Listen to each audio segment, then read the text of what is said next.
Hello, hello, hello, hello. Hopefully my voice loud enough.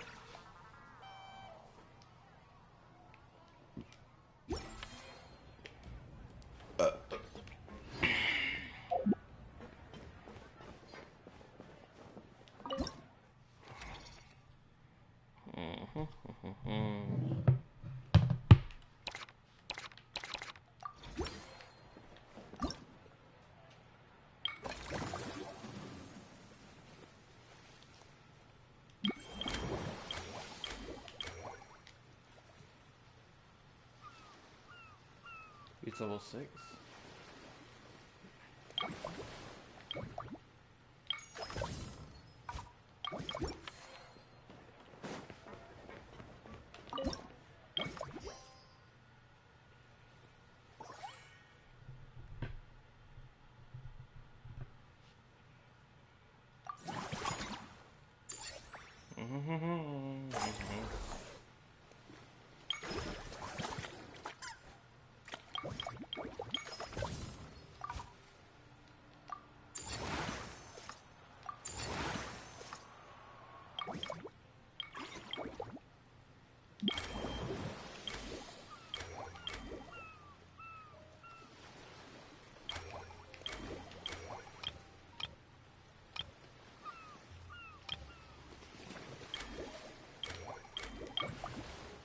I got 5 hours to go. It's done.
My girl Marissa. Oh my goodness. I'm gonna bite my lip. Whoa, is that our hero, the Traveler? And Paimon, too! Oh, well, I guess I shouldn't be too surprised. Mrs. Coiffier already told me you were the big boss here. But when I saw you just now, I forgot myself for a moment. Tactically speaking, the Cheval Moran Film Fantasyland doesn't even have a boss, does it? Isn't it the idea that everyone works together to make it as successful as possible, and then we all share the profits? But, wait a sec. Why are you here, Marissa? Well, officially, I'm here to promote my brand. Not long ago, Mrs. Coiffier placed an order with me for her restaurant, as she often does. In her letter, she mentioned that showcasing my orchard's products at the festival would boost sales and help build my brand recognition. After talking it through with my parents, I decided to give it a shot. Now that I'm done with the restaurant's ingredient order, I plan to sell the rest of my fruit directly to guests to help quench their thirst, of course. The thought of enjoying fresh fruit from Natland here in Fontaine does sound pretty appealing. But with this many customers, wouldn't it be exhausting to watch the stall all day? Huh? Am I supposed to be watching the stall the whole time? There's an attraction over there called Movie Masterpieces, right? I heard some of the challenges are based on famous films. Some of those films have even been adapted into great comics. I'd love to go give it a try. So, you're not doing any business at all? Back in the Collective of Plenty, I'd just set up a sign with the fruit prices, place a weighing scale and a coin jar to one side, then let people pay on their own. When closing time came around, I'd wake up and check the accounts. Not a single Mora's ever gone missing. To be fair, that does sound nice. People in the Collective of Plenty are a law-abiding bunch. No one would even think about taking something without paying. Makes sense that tending your stall wouldn't take too much effort. Fontainian customers are no doubt trustworthy too, but let's just say they're not used to self-service shopping. Plus, if you just leave the stall unattended as a Natlanese merchant, people here might think you're gone for good. In that case, I'd better start acting the part. But I'll need to buy some things in the city before I officially open for business. I promised to bring back some Fontainian clockwork mecha for Kochi-an-san. Oh, and I also wanted to try a few rounds of movie masterpieces. After that, I should be able to focus on my business without getting distracted. We might not be locals, but we've explored Fontaine quite a bit. We know our way around pretty well. In that case, give me a moment to get some extra fruit, a price list, and my coin jar set up. I get to go shopping with the Traveler! Nice.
do hope the Knights of Favonius are all working hard.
Crap, my controller gonna die. Better be quick then.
Okay, let's see.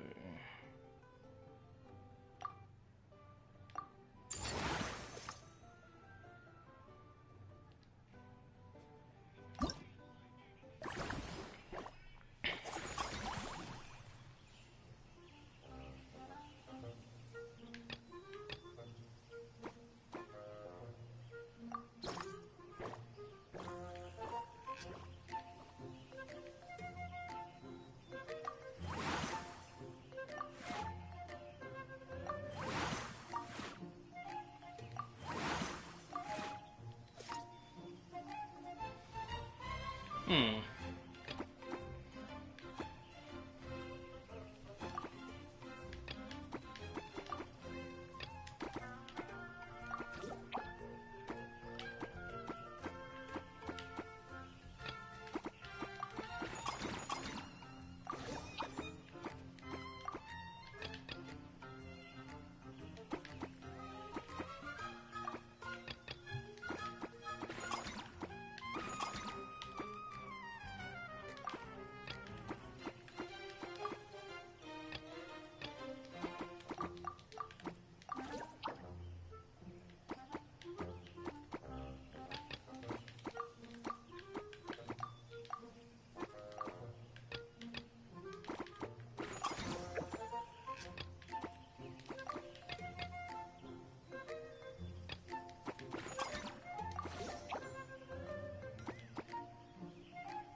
Hmm.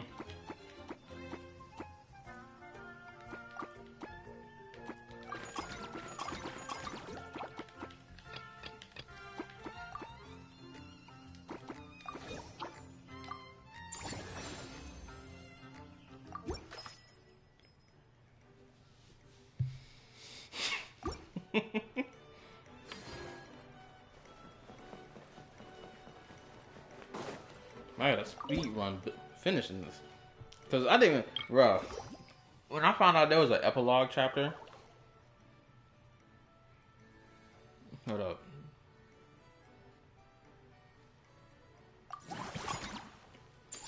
When I found out there was an epilogue to this that I didn't even get the chance to complete, I was like, what?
Yo, that was nice.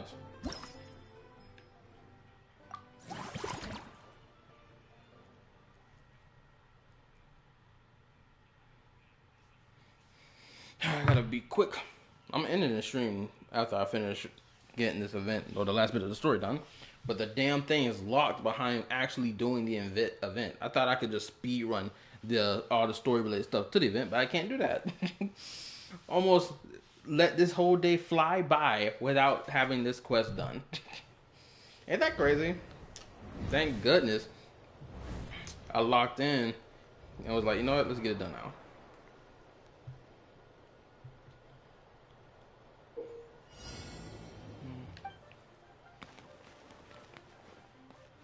Okay.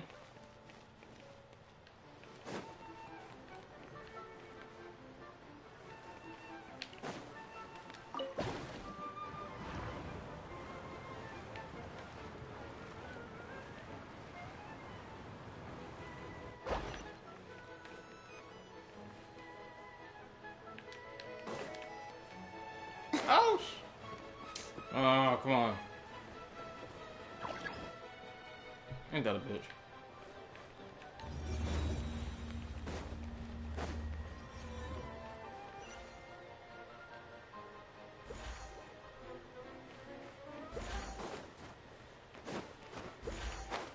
Are you serious, nigga? Bruh. That was BS.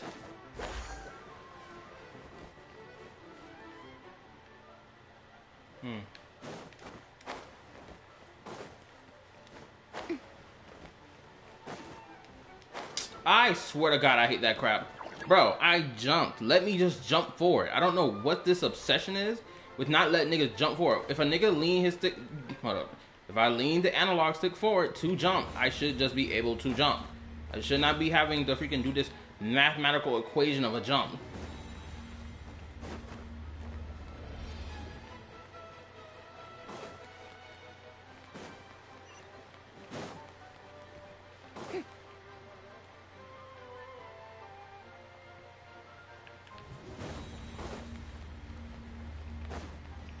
No, come on.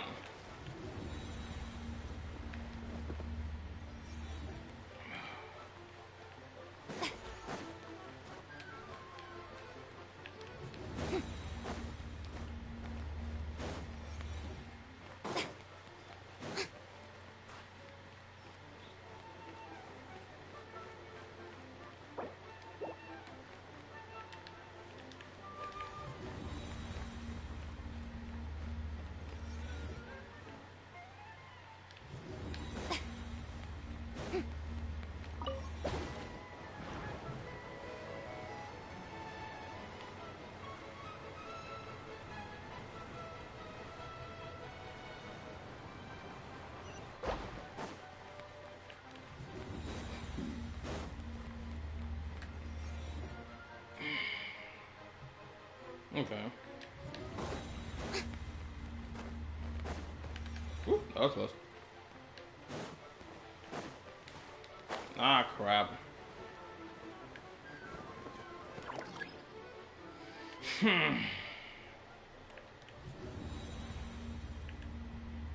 Actually, that was a bad move.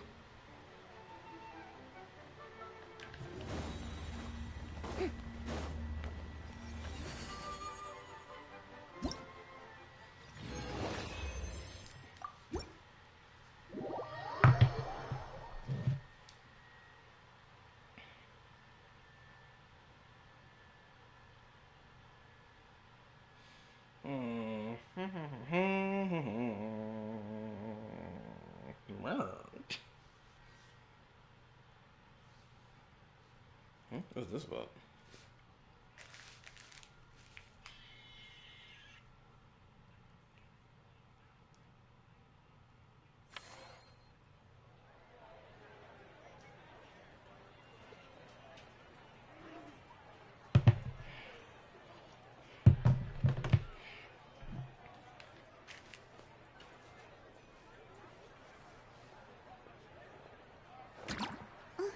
Okay.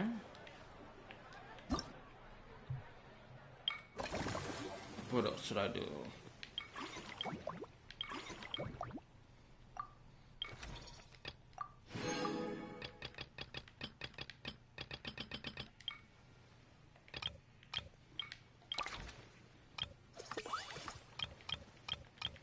Bro, seriously, what level unlocks Gotta keep going.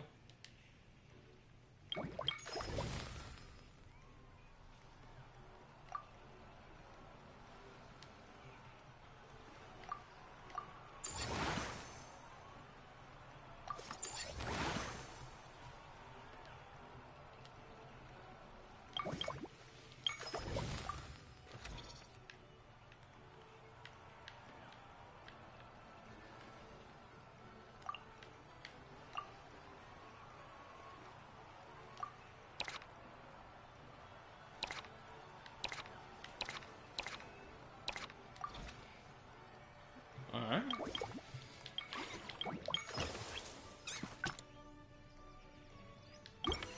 Tea parties are a must for the well-mannered. If you'd like to learn the proper etiquette, I'd be happy to teach you.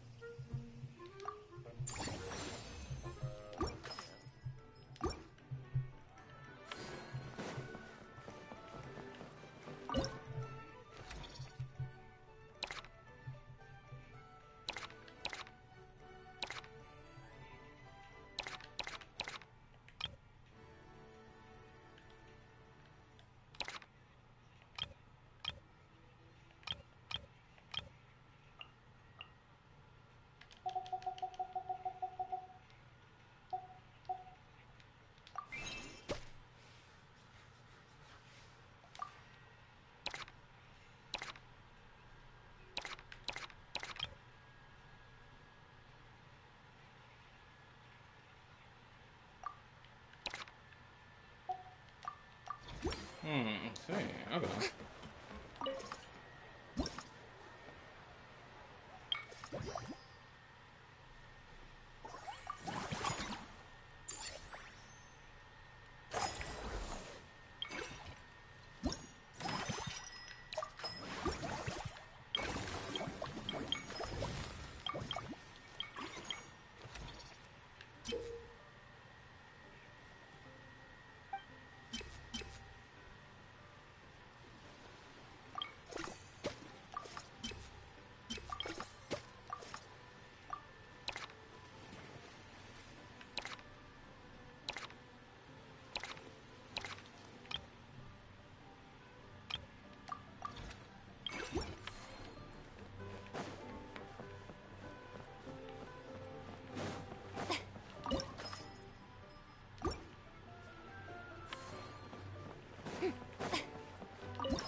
Nosedive, nigga, what?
Getting it done tonight. Ah, my girl, Marissa.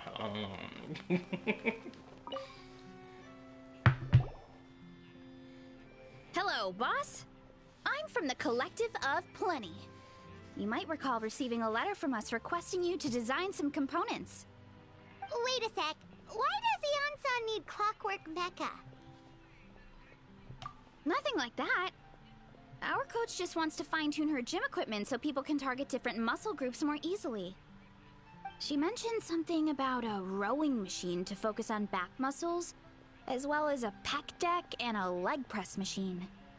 The parts that connect the ropes and weight plates wear out easily, but they need to be strong. So Coach Yan-san thought she'd give Fontanian Clockwork Mecha a try. It all sounds so technical. When did fitness turn into some kind of complex engineering problem? To be honest, I don't really get all the details either. But if it works out, I'll be sure to train according to her revised method. And if it doesn't, we can always stick to the good old methods. If you're interested, I can show you a few beginner exercises the next time you drop by our tribe. Yes, ma'am. You'll be able to smash the records without even breaking a sweat. I know it. Paimon will pass on that one. She'll be rooting for you from the sidelines, though. You can always try the equipment we keep for little Saurians, Paimon. As long as you start out with the super lightweights, you'll be fine. Weight training's for everyone, you know. As long as you put in the effort and keep it, anyone can develop rock-solid muscles. No!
need to get me a drink and some ice.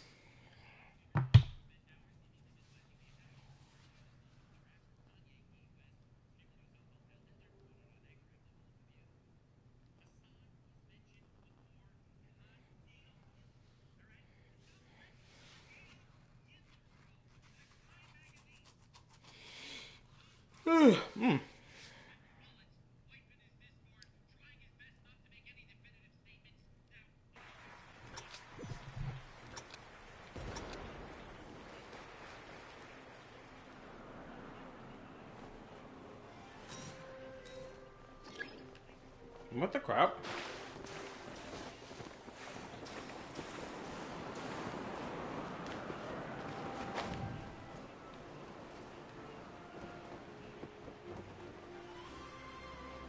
Bro, what the world?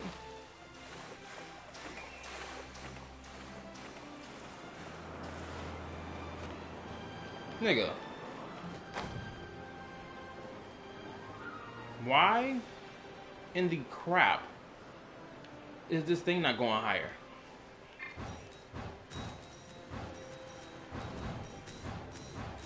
Okay. I figured something out.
Well, shit. I need to really start cracking down on Genshin events when it drops. Alright, time to show off how fast I can run. I'm gonna go have a blast, then come back, calm down, and focus on running my fruit stall. That's right. Last thing you'd want is to get too absorbed in having fun, then suddenly realize you're starving because you haven't eaten anything for hours. Funnily enough, Paimon can think of someone else with a bad habit of getting so into things that they forget to eat. No matter how busy you are, nothing's more important than staying well-fed, hydrated, and healthy.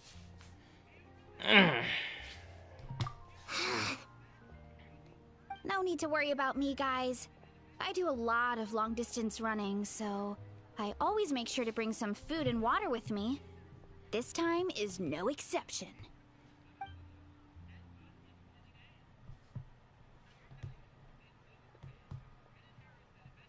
Woohoo! That was incredible! How was it? Did you get through all the levels? It was amazing! Not only did I get a super high score, but I also checked up on every homage to the original films, and even recreated several iconic scenes starring comic book superheroes. I'll focus on doing business this time round, but if there's ever another event like this, please let me know as early as possible. I want in! Damn, girl, you excited. Yep. You know what? We should let you design the levels. I'm sure all the fans will be thrilled. That would be great. Anyway, back to business. Time to focus on my fruit stall. I can't believe she got the thing around her neck. I'm gonna make a name for my orchard and fontaine. That girl is motivated.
Wait, what? Oh, there she go.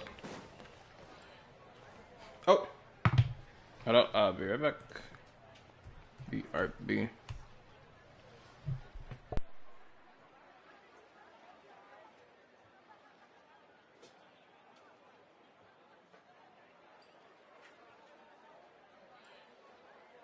Tea parties are a must for the well-mannered. If you'd like to learn the proper etiquette, I'd be happy to teach you.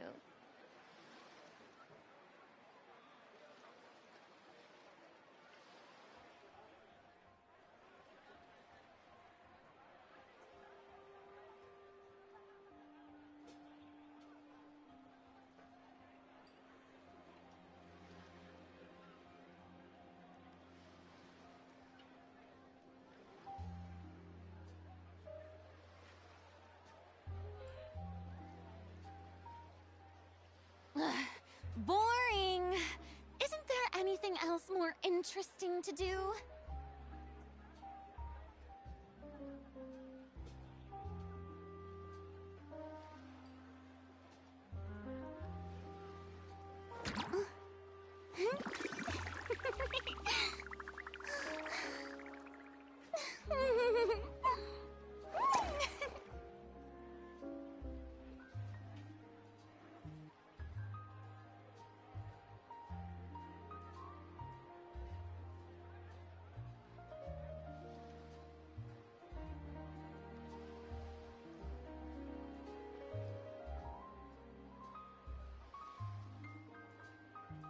Tea parties are a must for the well-mannered.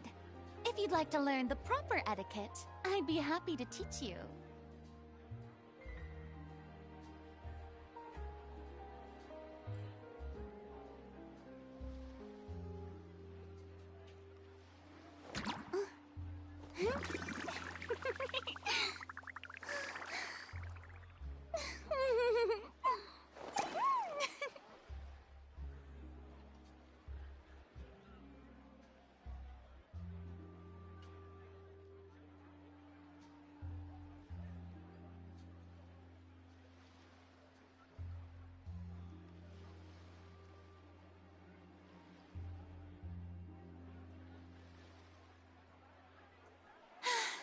Being too popular can be such a hassle.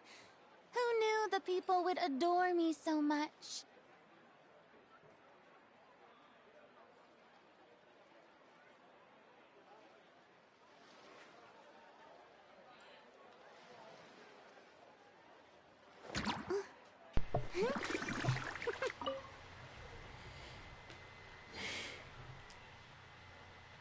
Oh, Lynette don't got her voice.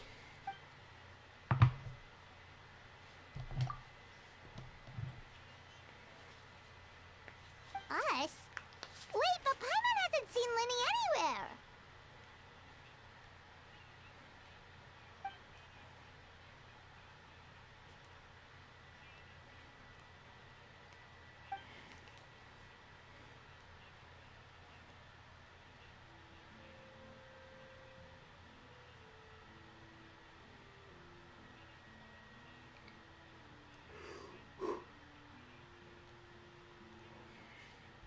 All of them? That's some serious dedication right there.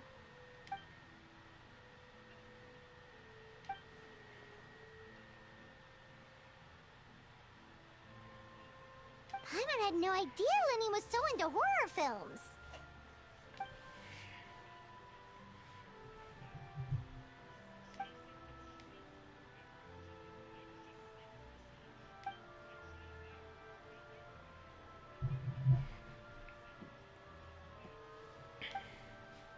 Well, that's a side of Lenny we've never seen before. Don't even think about roping Paimon into this!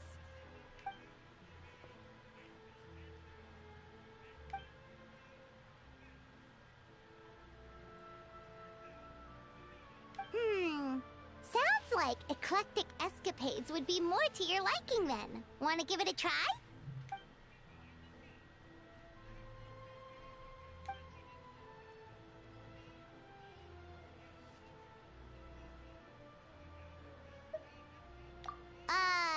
Is that really that entertaining? Still, if you're interested in the attraction, why not become a consultant? That way you'd get to see more of the visitors' reactions too!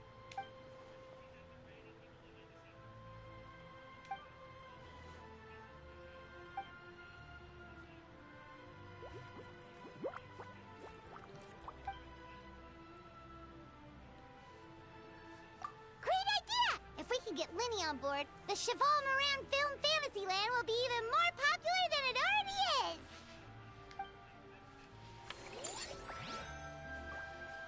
Yeah, I'm here, but playing exclusively. If you want engagement, let me know to jump into VC. No problem. I'm not really doing anything right now. If anything, I'm speed running the crap out of this event.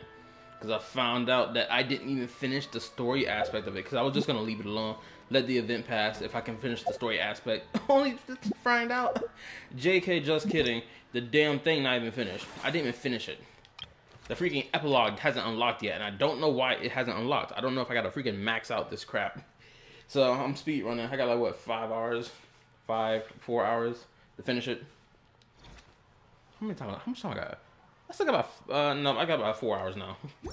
Well, 5 technically until that minute runs out. Then it's 5.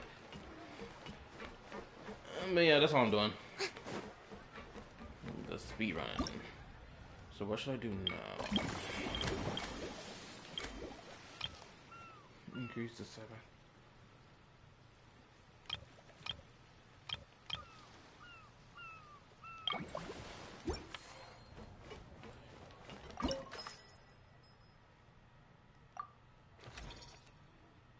Oh, he's got another third slot. Oh, it doesn't. Oh shit, that's awesome. Hold on. Shoot. If I gotta level you up, it's crazy.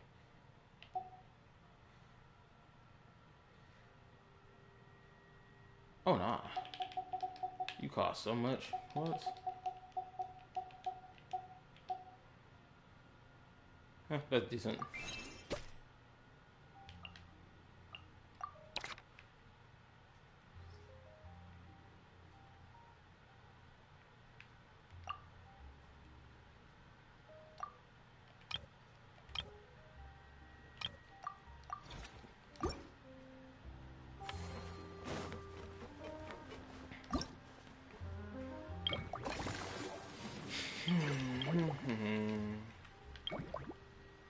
Should I work on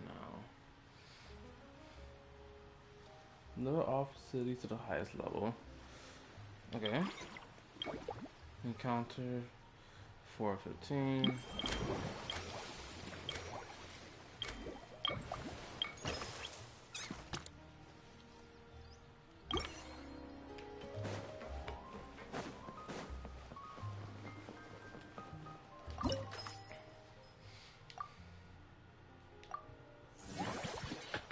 Nope.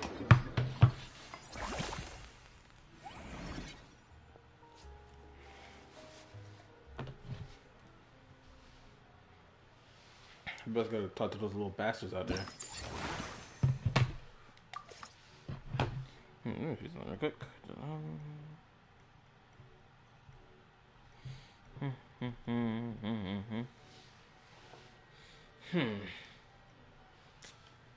Low satisfaction, excuse me? Oh.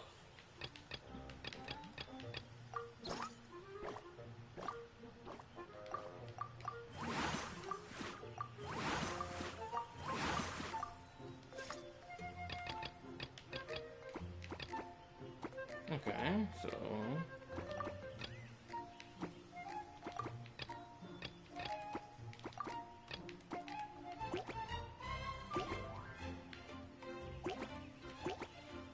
yeah, that's the third slot not getting filled in no time soon.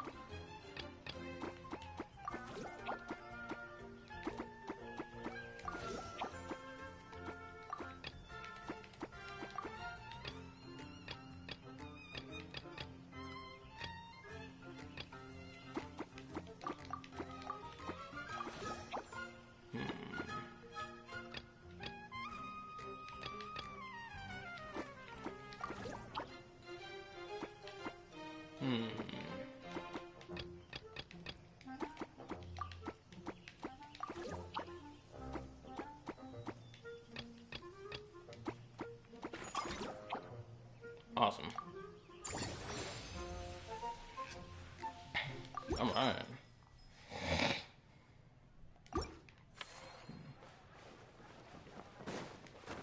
Just to say hello to what little bastards out here. Who am I supposed to be saying hello to? Just more than I'm just gonna pop up as time passes on. Huh, anyway. Oh, I guess I'll ask you how your day was. For anyone who's watching the stream, I guess I'll ask you how your day was. My day been pretty, it's been pretty whatever.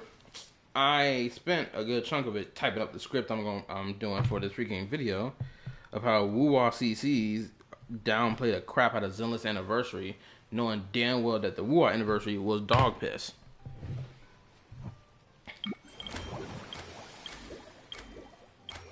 And it's crazy, it's like, they prop themselves up of being unbiased individuals that they even say out their own mouth, we'll give flowers to Hoyo when they deserve their flowers. This is a moment to say that Hoyo deserves his flowers, in particular for Zenless first anniversary, because it's just the bare minimum. And on top of that, having more stuff to do for a version patch.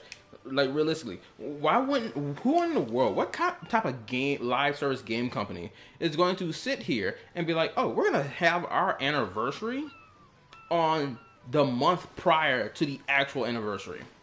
We're going to put our anniversary on a filler patch instead of the actual day that the anniversary is supposed to drop. Where you will not only have the anniversary happening, but you have a new area to explore, new characters, new story quests, all that other good dandy stuff. Like, come on now. Crap, I dropped my controller. But Yeah, I finished the script today, so I'm thinking about. I'm not gonna work on it tonight in terms of getting like the voice lines done. I don't think I'm going to edit anything on my video. I think I'm gonna just straight voice line it and spit it out. At first, I wanted to do it as a rant. Just do it in one go, just me ranting the entire time. But then I was like, no, I gotta collect my thoughts properly. So I had to type it up, collected my thoughts properly, and now I'm ready to roll. Okay,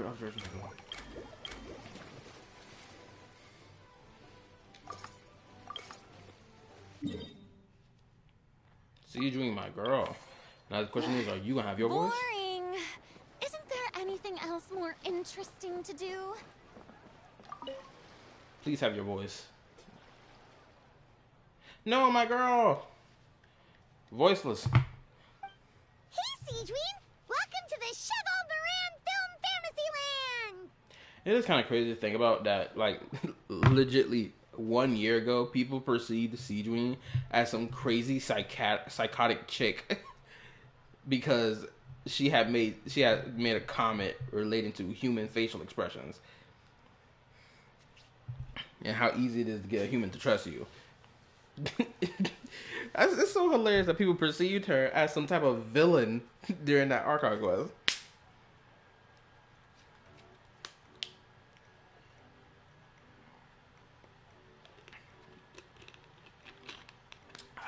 Excuse me, I was getting a drink. Sipping my drink. Anyway.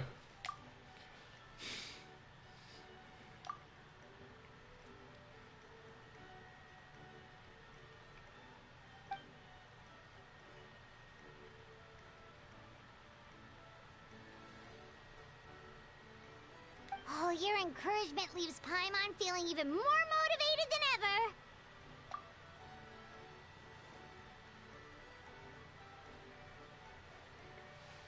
Of course, she'd prefer those type of animated films.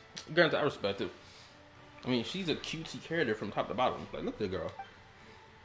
For example, the group of creators who came up with these magical stories about cute little animals. I watched every last one of their films. It's actually kind of... I didn't realize how kind of jarring it is to hear these characters talking about, oh, we're watching films, right? It only feels jarring because, like, when you think about everything as a whole, from the past of Teyvat to the current day of Teyvat, the idea of a film just sounds crazy. But really not.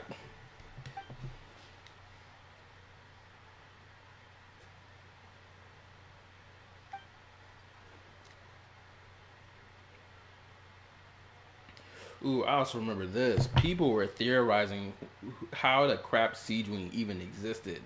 I swear, so many people were like, bro, did someone have sex with a freaking Mezzaline in order for Siegeween to exist?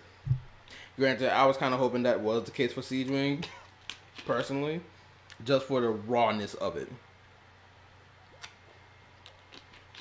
But instead, of course, it wasn't that. It was just that she used the elixir crap on herself, made by her own master's essence to make herself look human.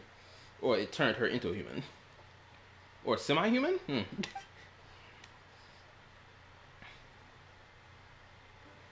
But now they've got films to watch. Even the ones who used to cause trouble might settle down a bit, right?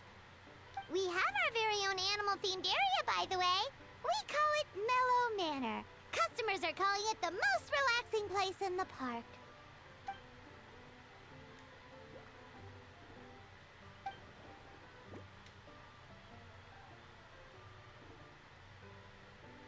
Oh, you mean we could invite Siegeween to be a consultant at Mellow Manor? Now that you mention it, that sounds like a great idea. Siegeween's great at caring for people, and she's so warm and gentle. Looking after animals should be a piece of cake. You know what this is what I'm gonna do. I'm thinking, now I'm sitting here thinking about it. I'm thinking about the title for my thumbnail.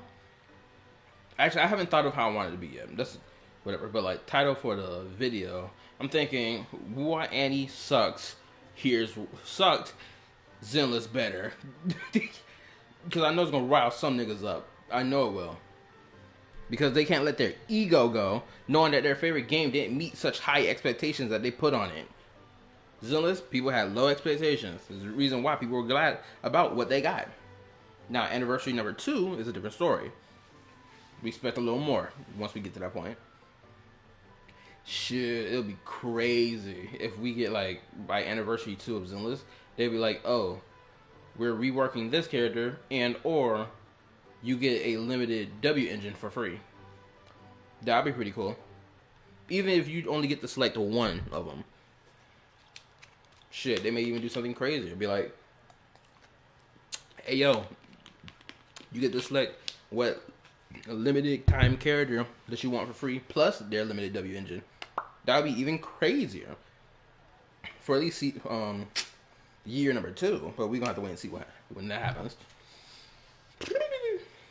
Let's scratch my back.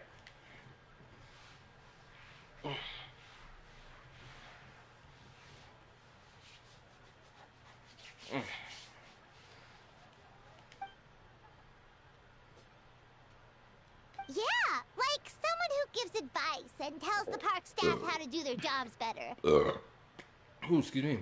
The workload won't be too heavy, but it's important work. Besides, you'll mostly be playing with the animals.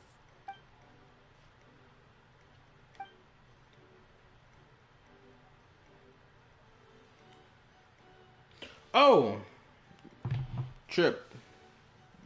I gotta ask you, have you heard about the buffs Skirk has gotten? Apparently these buffs make it a little bit more better for her in terms of team composition. Or like overall team damage. Something along them lines. I just been keeping my ear to the wall to this stuff. And I feel like I've become correct in saying that I'm gonna pick Chung Yoon in my team. Because now she can generate energy particles. If she keeps applying cryo or some crap like that. I forgot what it was. So I was like, oh, you know, Chung Yu getting on the team immediately.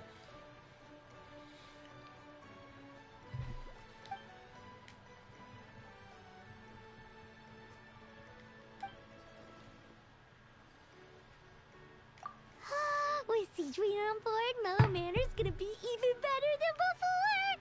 Paimon has a feeling our revenue's gonna shoot through the roof.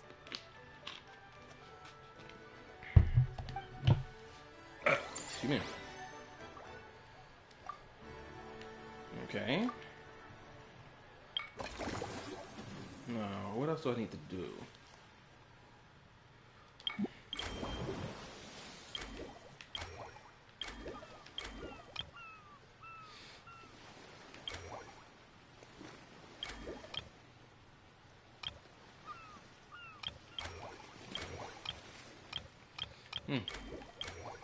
I guess I gotta finish this cycle because I ain't got no freaking thingamabobbies to use.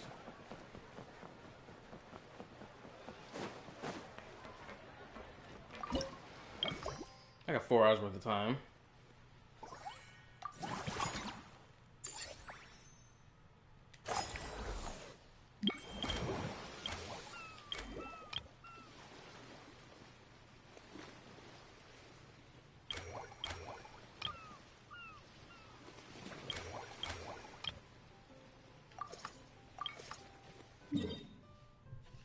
Why's she over here?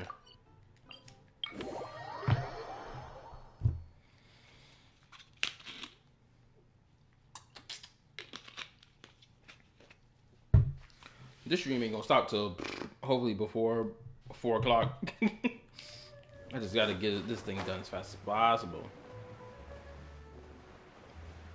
Make it happen. Oh.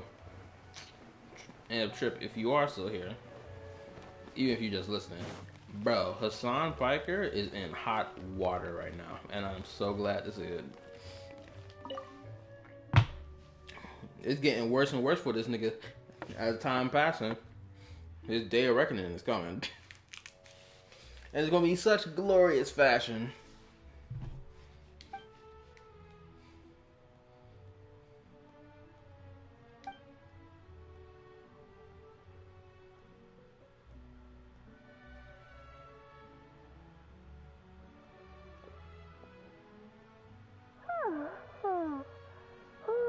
Delighted to hear that you've been enjoying yourself, but I need to concentrate on this film for now. Those animal assistants will have to wait. I just need a little more sleep.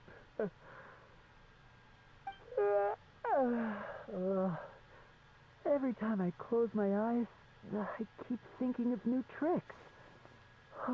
So tired. Can't sleep, but can't get up either. That's right, Lenny. A change of pace should stop your mind from wandering. Wait. Traveler? Paimon? You two are here as well?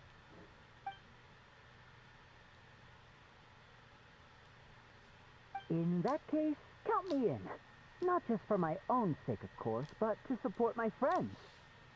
Just give me a moment to freshen up. Sounds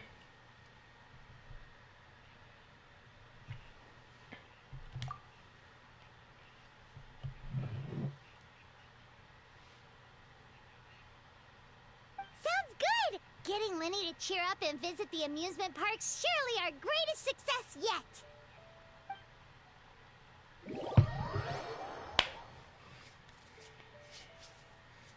Oh, you know, if I got the chance, I better edit the other, the last stream and call it part 3.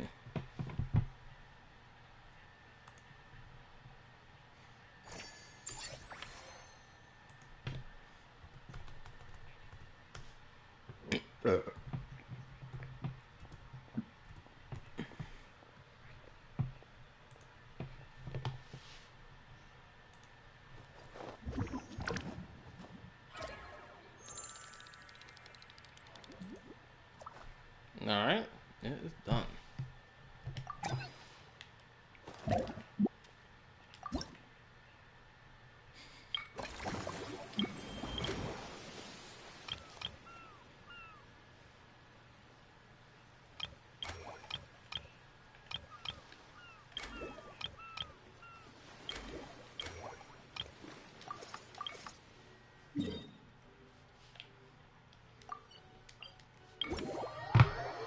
I'm not gonna lie, Fontaine was such a good time. It was such a vibe of a time. Like, oh my goodness. So I'm sitting here thinking back to Fontaine. It was really good.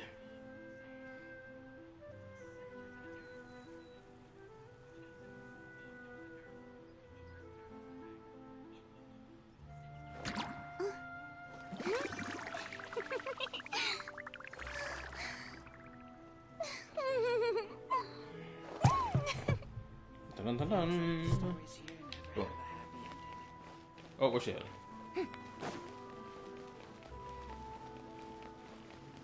Even the backstory about freaking Nouvellette and that his mezzanine friend was crazy. I think that's what even hammered it even more why people love Fontaine so freaking much. It was like when there were like some real dark stuff happening in the story quest, whether it be in a character story quest or in the actual main story quest, it felt raw.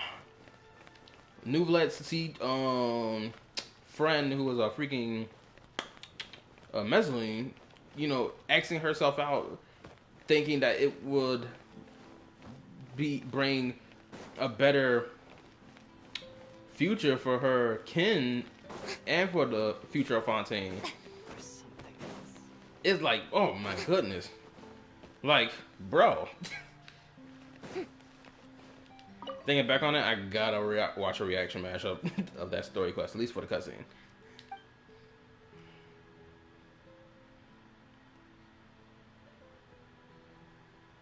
Forget health issues. Paimon wouldn't be surprised if she could actually chat with the animals once she's done reading. Oh, wait, head nurse, please don't go. Phew, boy, am I glad I caught up with you.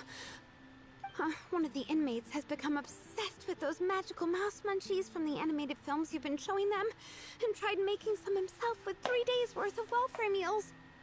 He ended up giving himself food poisoning, with symptoms we've never even seen before. Please, we need your help. Oh my goodness, come on.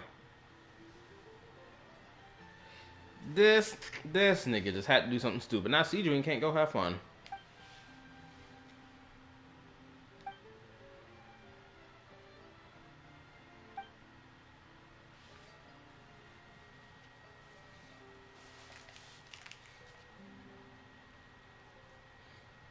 Also, Seedream's such a top tier nurse.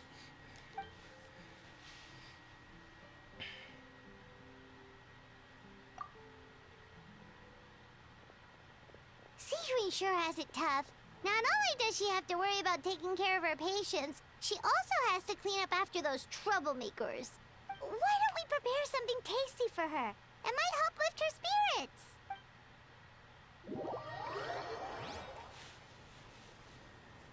I think I'm getting this done in record time. I'm so close to victory. Also, for anyone watching the stream, please hit the like button. Thank you. Yeah, I think I might stream. Am I going to stream Tuesday? You know what? I think I should stream Tuesday. I mean, it's not like anything happening on Tuesday. Yeah, nothing's happening on Tuesday. I mean, Star Rail, I gotta play Star Rail, but I haven't made a thumbnail for that, so I can't play it. But Woo on the other hand, since I made a standard Woo thumbnail, I can do like a character story quest at best. So I think that's what I'll do. I'm gonna play Woo tomorrow, or not tomorrow, but Tuesday. And I'm so glad I ain't gotta go to work today. Thank goodness we're off today.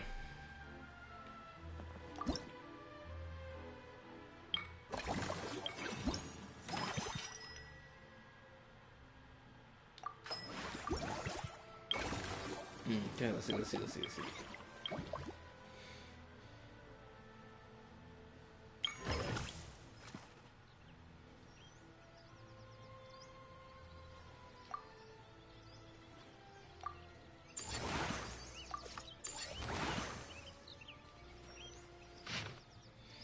Okay, I'm not sure. This ever goes like an announcement multiple times in a row. It sounds like one thing is my bad. I'm too locked in just being casual as crap right now.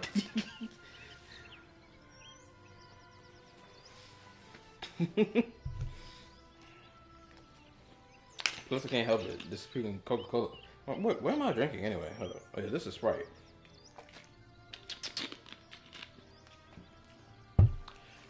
But anyway, yeah, I'm extremely casual right now because there ain't really nothing for me to even yap about. Well, actually, I yapped a little bit, but like, Wait, hold on, what? The streamed up blends of views of poor almost Ermite camps. Oh, that's an international set. What? Hold on. 2, 3. Oh, that's awesome. 2, 3. So now I get to add this bastard. Thought it lowered up. Am I tripping? Oh, I am tripping. I gotta freaking increase it.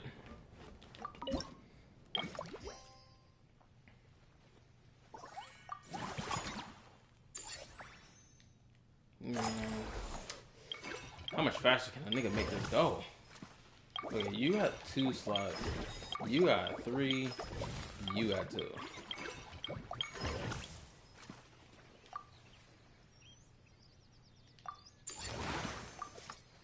Finally, a 3rd spot opened.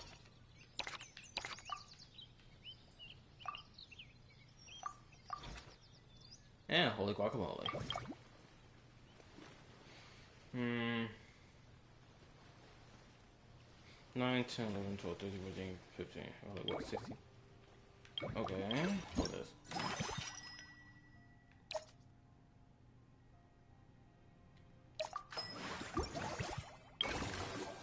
Encounters. 3rd is unlocked. Yours is unlocked, and yours is about to be unlocked too. So let's go ahead again.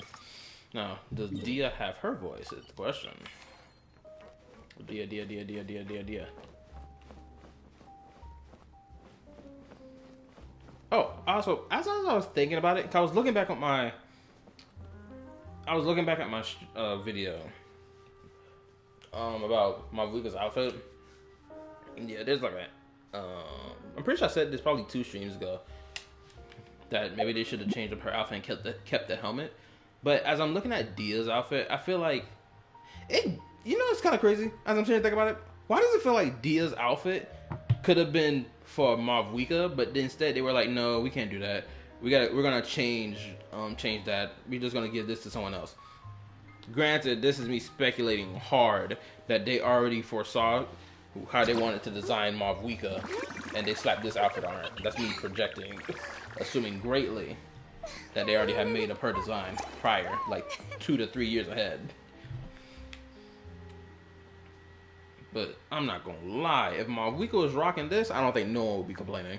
Shoot, nobody even complained about Dia's outfit, despite the fact she looked like she like wearing blatant jeans. Granted, they don't look like jeans; they just look like black pants, or are these rips and tears in it. Like, goodness gracious, girl. Boring. Isn't there anything else more interesting to do? And the boots.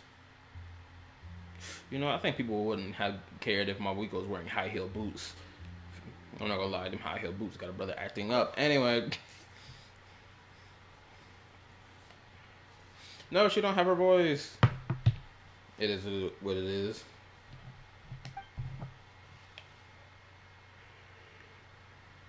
Dia, Paimon didn't expect to see you here either.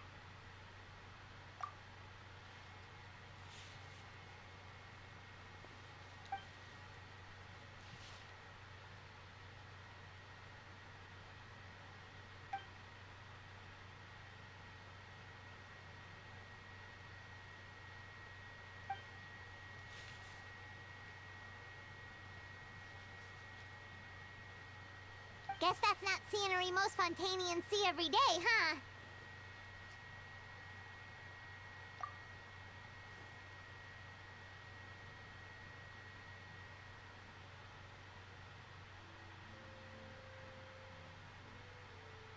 Wait, aren't fight scenes supposed to be as realistic as possible? Surely the more punches that land, the better.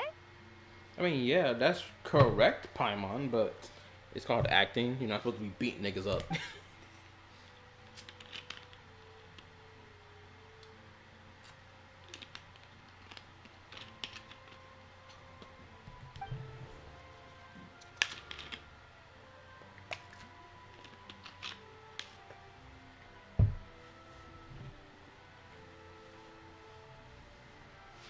Oh, she was mixing this nigga up? Oh my goodness.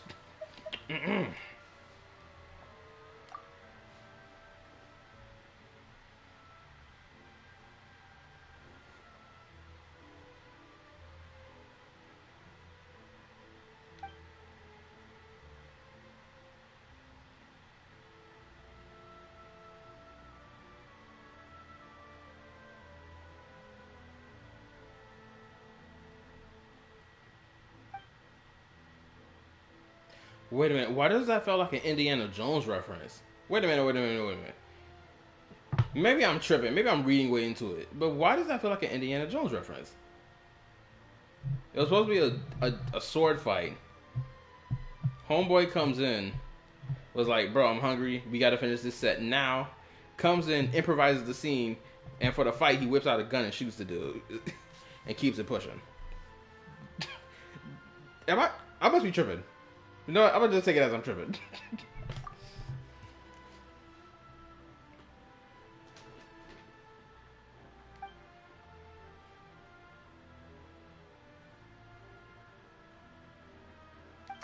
You sure that's okay? Oh, also, I'm thinking about building my Dia up. Granted, my Dia just needs, what, HP and attack? I forgot what F she needs. But, like, I'm thinking about building her up. Get my girl right. There's a handful of characters I actually want to spend at least some time getting them right. Because Arlecchino, best power DPS on my entire account, blatantly. Excuse me, my bad. Had to get that out. Now I'm thinking about getting Noulette right. And I want my skirt to be right too. Because I at least want to have a DPS for each element. And at least be a DPS that I can maneuver with the best. You feel me? I know Dia isn't a DPS, but she's more like a sub DPS. But I just want her to be at least decent. Shoot. But I didn't use, what, 3 to 4 years worth of artifacts piled up on top of each other to even have my Arlecchino sit good.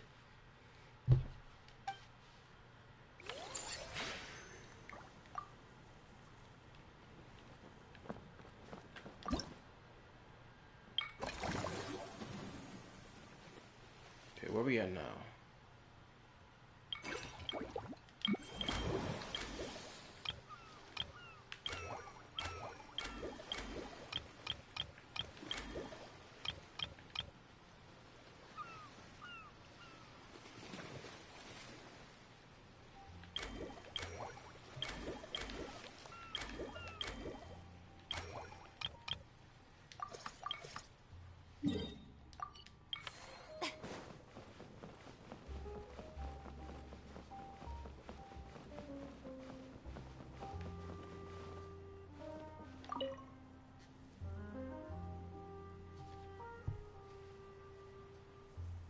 Thanks for inviting me to come down, you two. I didn't get my teriyaki chicken. I'm hungry. Hold up.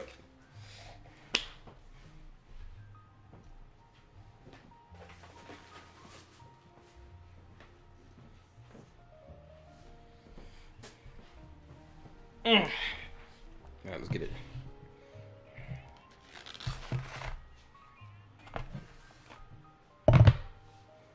Second. Alright. Time to lock in. I must say, I feel like a new man after visiting the park and seeing all those adorable animals. Seems like Lynette has her eye on some great potential animal assistants too. I will say this. I remember the time. This is even before we even came to Fontaine. I think this was probably back in like Leeway or like Inazuma when the Travail trailer for Genshin as a whole came out long before the game started, I think. But still, I remember people speculating that Lindy and Lynette were probably going to be like one unit that has two characters in it. And I believed in it too, right? It was like, oh, maybe if you tap the skill, they'll swap out. Oh, she attacks, then swap back in, he attacks. All that type of stuff. That's what I thought it was going to be. But then, as time passed, of course, it was proven not to be true. And then you got to think about Genshin's like overall gameplay structure. It's like it's not designed for that. It's not designed for like one unit to have two characters back, hitting it back to back to back like that. But now with the release of Zenless Zone Zero, it's like, yeah, Genshin's gameplay was never going to be like that. Especially for those two characters to be like this. It just was never going to happen. So that whole headcanon was just like thrown out the door. What was another interesting thing? There was so many interesting things people thought of back in the day. I swear.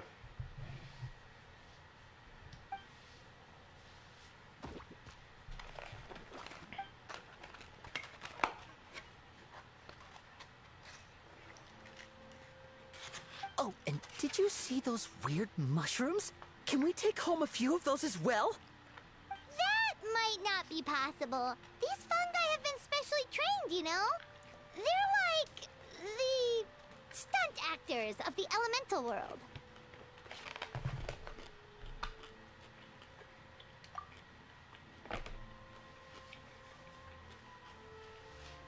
Are you sure about that?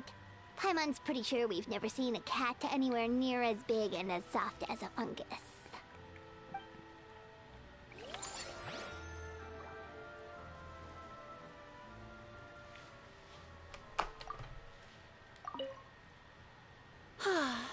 I feel so much better after seeing those animals. They're all so carefree. The other two attractions were great too. In fact, they've given me a new idea. An interactive magic show with a moving stage. We'll start working on it as soon as we've finished filming.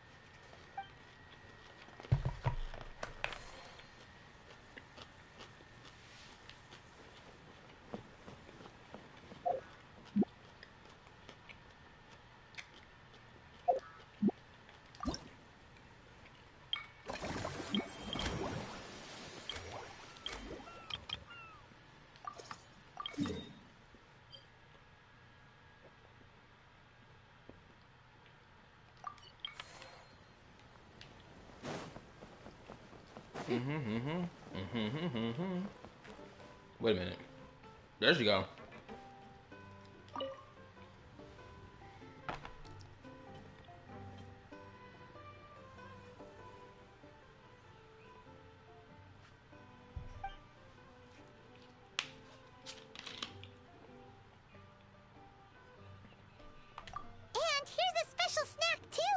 Hope it gets your strength back up.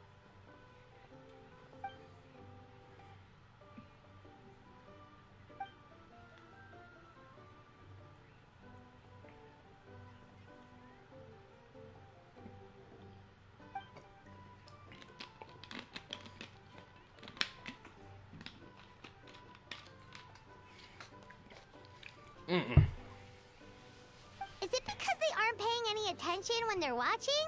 Or is it some rebellious mentality? A whatever you tell me not to do, I'll do it just to prove you wrong type of thing?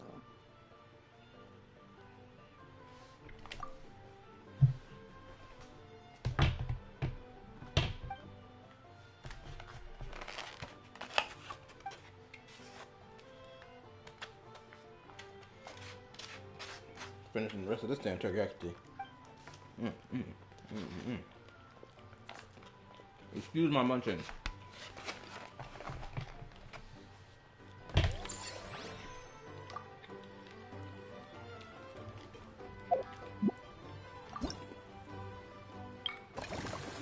Alright. Let's see. No one left to hire. Okay.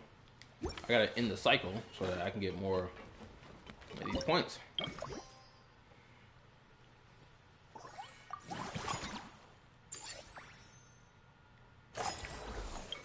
Okay.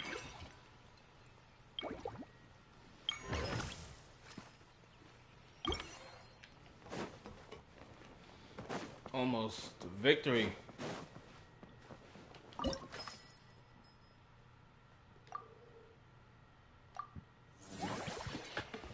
I got 2 more level up phases for this game to be maxed.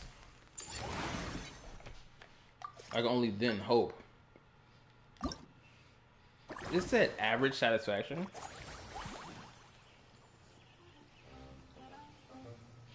Okay.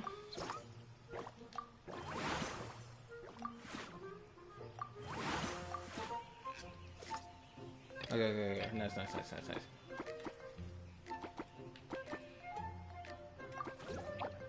Since I can just shuffle everything downward, right?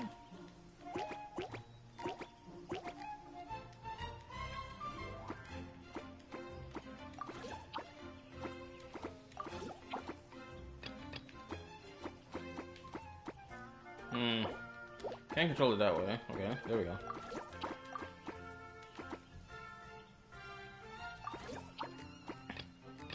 Okay. Yep, there we go. Yep. Nigga, what? Hold up. There we go. I was about to freaking crash out. I was like, what, nigga? You better. Oh, man. Hold up. Okay, so.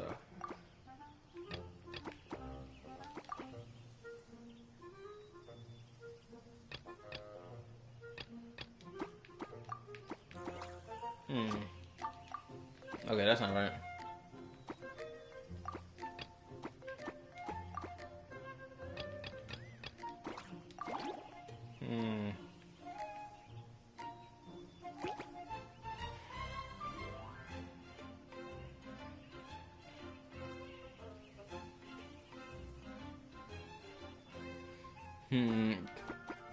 Excuse whatever else you hear on my headphones. I got a freaking movie playing at the same time as I'm playing the game.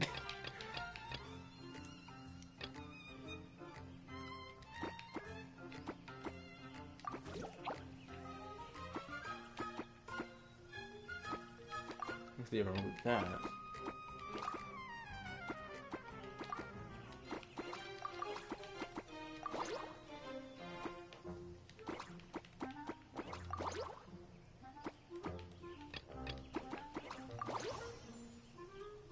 Three.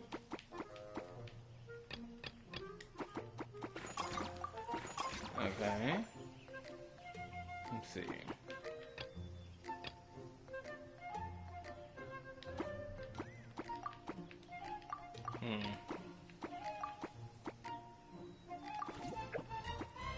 Okay, that looks good.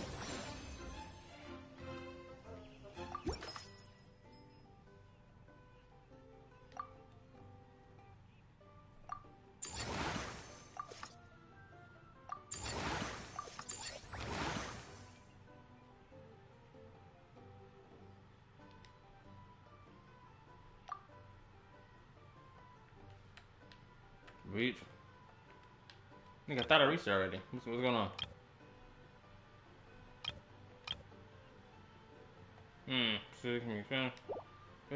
Reach level. Wait, what? Reach business level 11. Nigga, what? That's corny. Sorry, soda just makes me belch.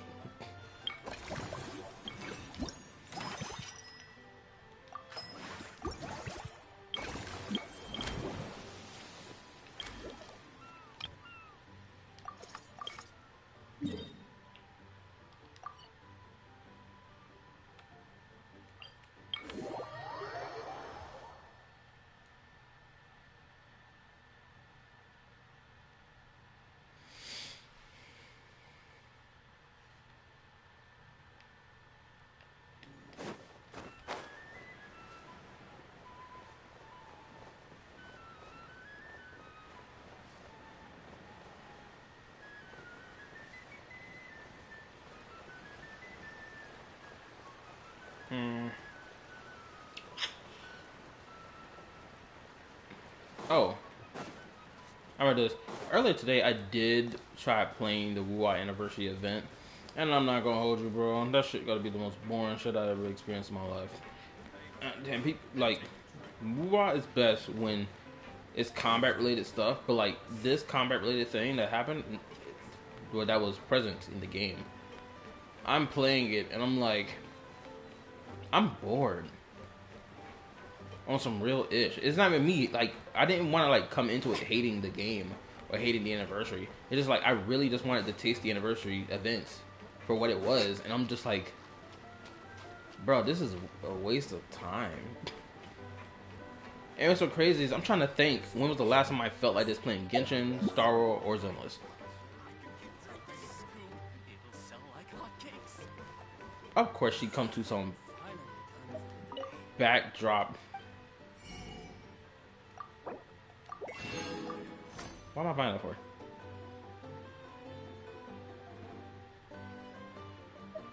Hold up.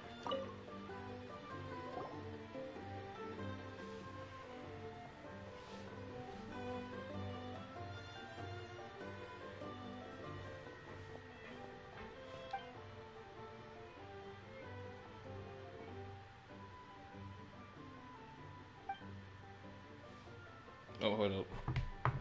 Ah, they both sound delicious. But how come you seem so familiar with this bar when it's your first time here? Hyla's never even heard of the drinks you ordered us.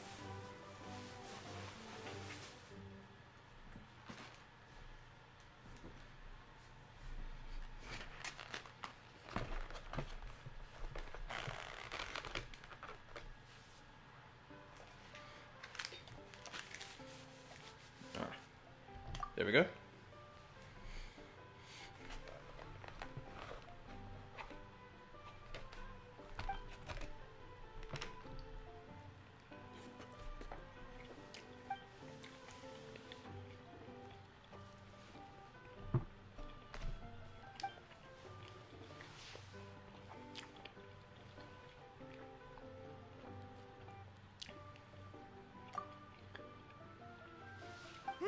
Where do we begin? Literally everything that's happened has been pretty incredible, if you think about it.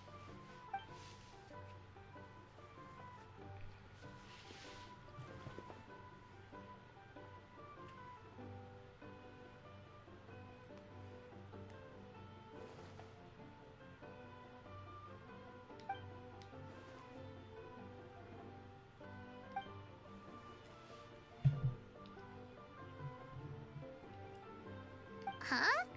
So we could become mercs too? Yeah, we'd be merkin niggas, obviously.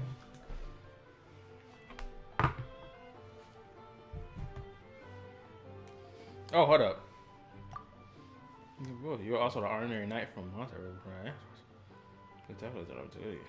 Oh, damn, she know about that? That actually makes a lot of sense. When you think about it, who knows? Maybe we'll find...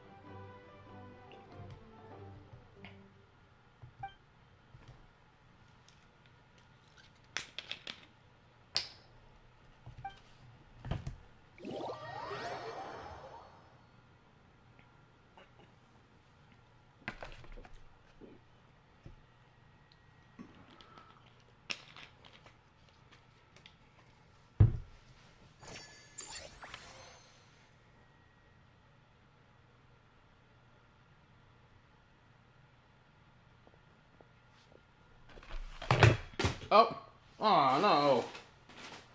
Crap, now I gotta go clean this damn fork. Can't eat. Mother. That shit is really disgusting.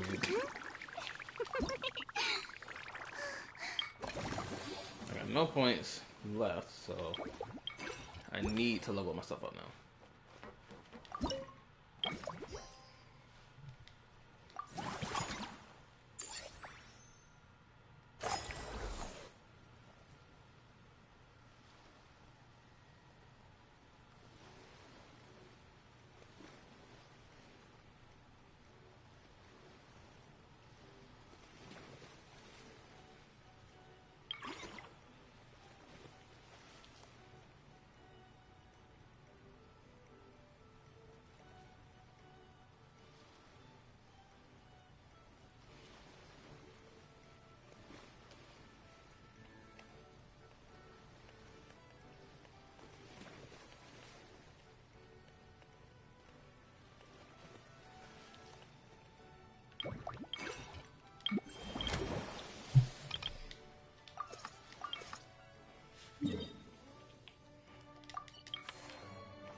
Not gonna lie. Why does it look like Dia has become paler? Maybe I'm tripping. Maybe it's just the sunlight, but Dia has become paler. Yo, what's up, Pinkish Delight? How you been, brother? Yo, life has been good. Especially recently, especially this last fucking paycheck has been great, oh my lord. Other than that, yes, life has been dandy. I done struck gold again with the most recent video. And I might strike gold again with this video I'm about to post. Granted, it's not ready to be posted yet, because I finished the script for it, but I just haven't, you know... excuse me, my bad. You know, got the voice lines and script crap out. Busy, tired, and frustrated. What? At times? Well, if you're asking me that question, yes. I've had multiple moments like that. Especially at my job, I swear, bro. There was one moment that happened, I think probably last week. Or the week before last week. Parties are a must for the wellman. Shut up, Farina. I need to get this out off my chest real quick. Yo, hearing niggas complain about having to do their job irritates me sometimes. Granted, I'm not gonna act like I don't understand the feeling, right? Because sometimes I'm like that. But when it's something as simple as, yo, you just gotta get these items, put it in a box, and if it's two items, right, and if it's heavy together, split them up into 2 separate boxes and ship it like that. I swear on everything. I'm gonna try to be as respectful as possible when I say this. There's a lot of ladies that work at my job, at least on the shipping table, right? A lot of them work on the shipping table, right? There's so many instances where there's an item that cannot be shipped as like a large pallet item. So we break it, so we put it onto the shipping table for them to ship. The amount of times they don't bother doing it and they just let it sit there all day long until the end of the shift, it irks the F out of my nerve. And the only dude who does it is the dude who usually brings them over there to that table. And he's the only one doing it. And it's like, hello, we didn't just put this here for him to work on. No, because he's helping us with this pallet stuff. Y'all gotta contribute too. There should be no complaints about this. We all are doing the same job here. If I'm this individual that's working at that table and on these pallet items and pulling for items and getting big and small items off of shelves using a machine that I'm not comfortable driving, you should be able to do some of the most simple thing as grabbing this box, splitting it up into 2 separate boxes. It is no reason to be complaining. Bro, one individual in particular, she was complaining because I had brought it over to the table. And I'm not going to hold you, bro. The entire time, I was straight facing it. Because I lash out, like, my irritation level, I have to hold my face back. Because I'm so ready to blow the F up on people. Like, I know I'm all chill and stuff when it comes down to the streaming thing. And usually sometimes y'all catch me, like, acting a fool with my brother. When he kind of pisses me off a little bit. But I swear on everything, I be holding myself back like a mother effer. Because it's a really bad trait of mine. I think I view it as a bad trait of myself. That I let people get away with talking crazy to me. not just talking crazy to me, but I let them get away thinking they're the ones who get the last say in the conversation, especially when it's a moment where it's unjustified. I swear I be acting like I feel like the devil is possessing me on everything I do. Let me read. At least they got a job. I'm not gonna lie. Here's with younger co-workers. I don't know what it is. Entitled, lazy. Shoot, I've experienced this from two faces, both older co-workers and younger co-workers. And it's like, bro, you come here to do your job or what? If I gotta sit here and break my back handling these pallet items and heavy items, the bare minimum you can do is do the same. Ain't nobody asking you to do the most. We just asking you to do a little bit. And even a little bit is not enough.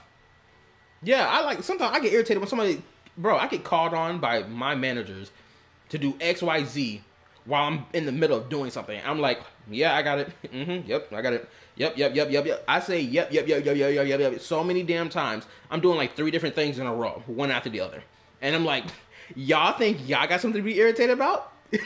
Oh, please. You don't want to hear me speak. Because I will let everyone in this circle have it. Bro, I feel like I'm doing more than what I'm supposed to do. But sometimes you can't help it. Exactly. Because you can't really say no to your supervisor. Like, you got to do the job. That's what you come here for. That's what you get paid here for. Other than that, everything else has been fine in my life. Some bills that need to be paid off. I don't do money at it that need to be done. I still gotta pay off a medical bill, which I should do that before it's too late. But I think I'm gonna do that next Friday, because no one else does it. The boss finds out and calls you in. True. At least for my boss or bosses, they don't really do that to me. It's like we all work in a damn warehouse, and it's like I'm already doing 10 other things, and my boss already knows this, because even they call me to do multiple shit. It's like they go find someone else to go do it, but even that individual be having some type of complaint, like, I don't want to do it. And it's like, come on, bro. I shouldn't be, like, I know I'm young. I'm like 23, but I shouldn't be freaking breaking my back 2 different ways to Sunday because you don't want to do your job. Shoot, I think I sprained my back. Like, and my back was like in pain for like 2 weeks. Or at least the right side of my lower back. I think it's still like, it's not in pain as it was. Like, the pain kind of went away, but it was irritating. So I decided I was going to start doing stretches before I started working. I started squatting more while I'm lifting items instead of bending my back. I tried to stand straight. I'm actually thinking about doing some freaking, sit-ups? I don't know if sit-ups help your back, but I'm going to start getting back to doing sit-ups. Because back in high school, I used to be able to do so many sit-ups.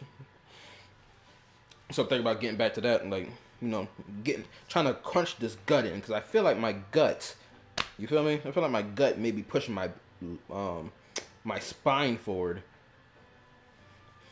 I don't know if that's how that works, but that's why I feel like it every time I look at myself in the mirror.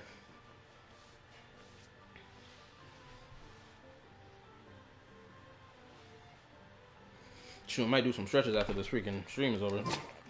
If you'd like to learn the proper etiquette, I'd be happy to teach you.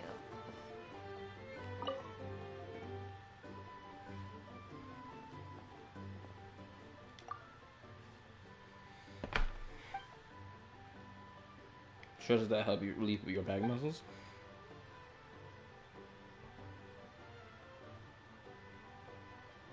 Like, I would sometimes do like the sideways twisting my sometimes I would twist my waist, try to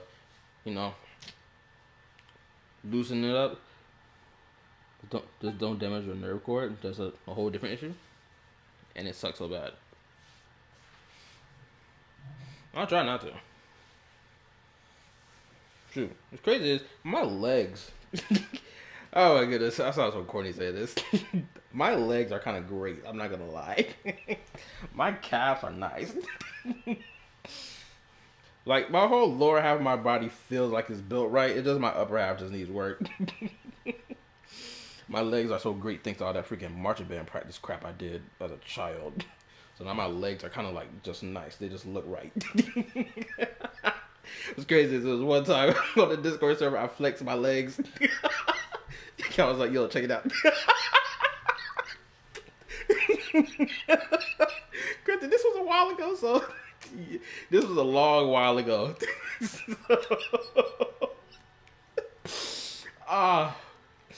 That wasn't even the purpose of why I even did that. Shoot, we were talking about something else. I was trying to show off I think it was that alcohol that the niggas were freaking telling me to drink on, what was it, my birthday? Or they had bet me to drink that freaking alcohol. I drank it, and I think I was showing off my legs at the same time. I can't remember. Of course, I think they're great. To be hella good shape to haul your friends, huh? Exactly, Trip. You know what it is. I have to be careful with my knees and arch support my feet. Oh, I have been experiencing pain. Granted, it's because I wear shoes with like I forgot what steel toe shoes. Yeah, I wear steel toe shoes at work, and I'm not gonna hold you. I think they've been really hurting my ankles. But I've been wearing these steel toe shoes since, what was it, 2023?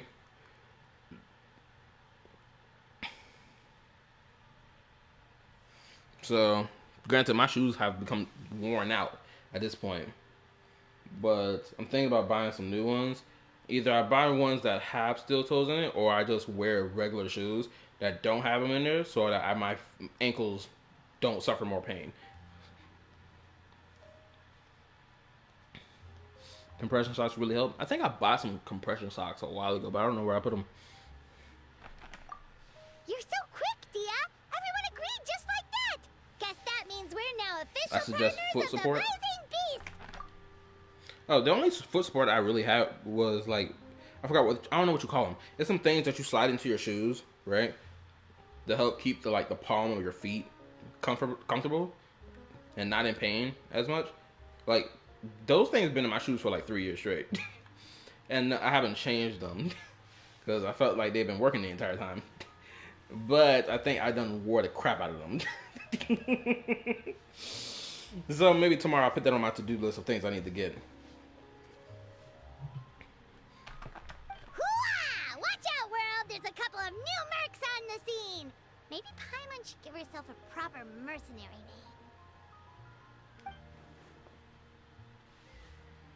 name. You have to change them every year. LOL. Well, I ain't know that because I don't usually wear them unless I'm going to work. But like even then, I'm not even thinking about them damn things in the shoes. I'm just thinking about putting my shoes on and going to work. But yeah, that's the reason why I'm feeling pain in my freaking my ankles. Not my ankles, but crap. What you call them? The back of my foot. You get the point I'm making. Anyway. Yeah, I think I just need to change them. Hopefully that changes the pain I feel every time I wake up in the morning and I start walking. I feel like pain on the back of my foot. It's like every time. And it's like, bro, I'm comfortable as crap in my bed. I'm laying straight laced. Well, not straight laced, but like I'm mad loose and comfortable in my bed when I sleep. So I don't understand why my ankle, the back of my legs, my feet be hurting. But if it is because of the shoes and not changing them freaking things in the shoes, then yeah.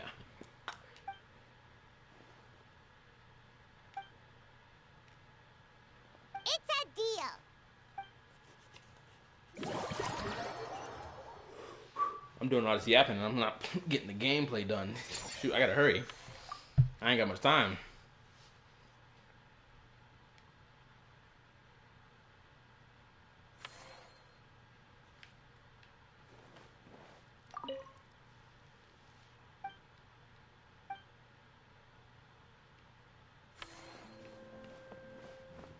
Okay, what should I be doing now?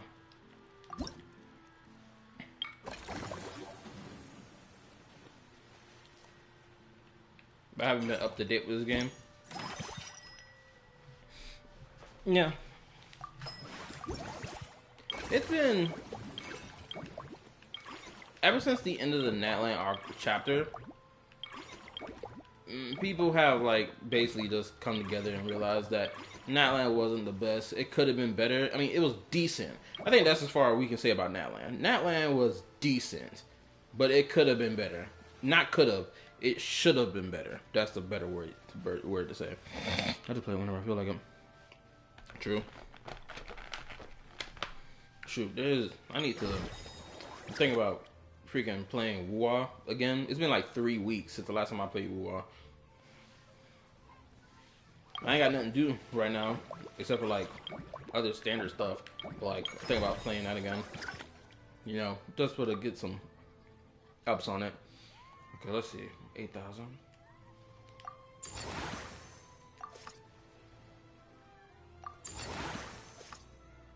Okay, nice. Got that up high. Oh, shit. I got enough. Yep, there we go. I haven't been playing any games. Life got busy. I can fill it up.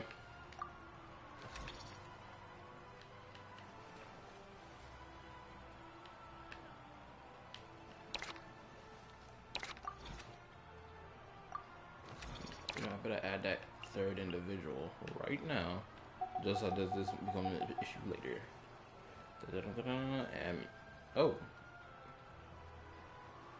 snap! No, how about this? We can leave you alone for now. Come back to you.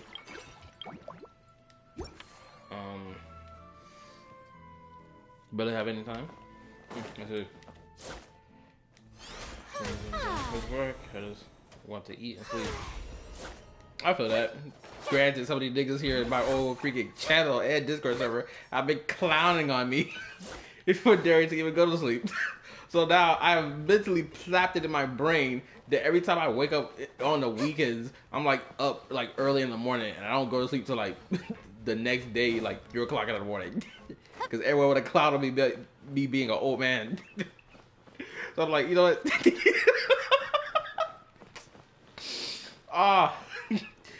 For example, Star was over there clowning on me the other night. I think it was, what, 2 nights ago? A brother can't catch a break around here.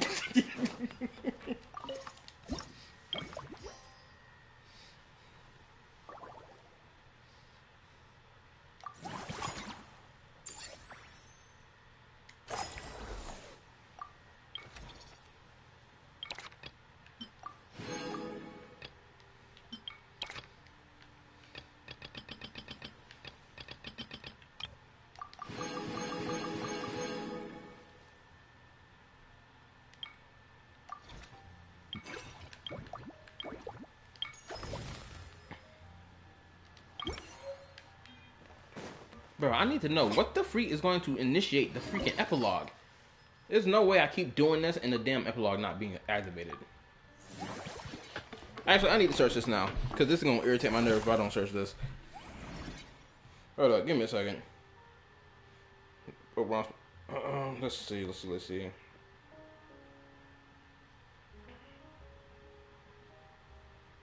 Wait, what's that?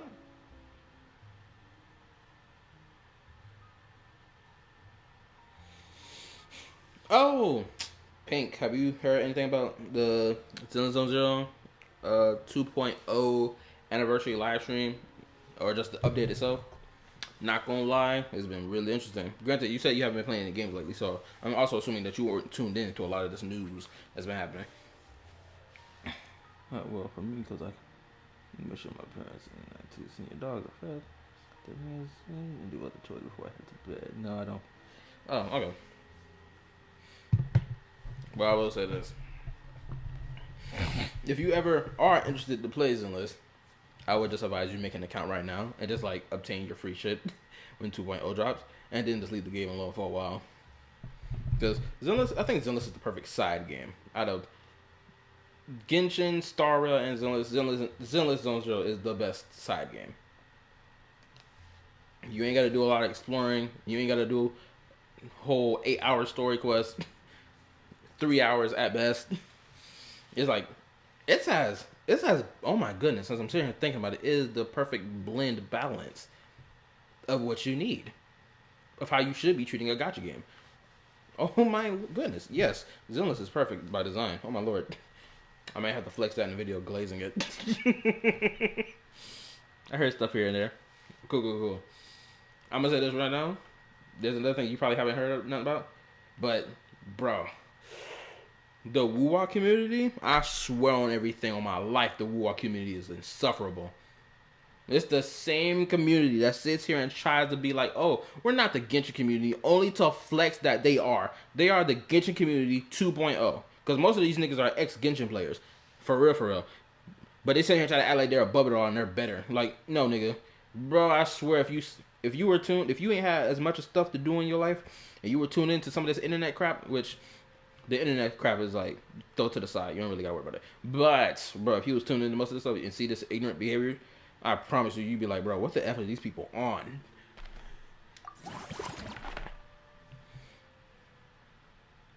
Same thing goes for these gacha CCs. They all... Oh, I can't. Oh, goodbye, really don't see myself playing it. Just not interested. LOL. Valid take. I mean, there's always those types in every community. True.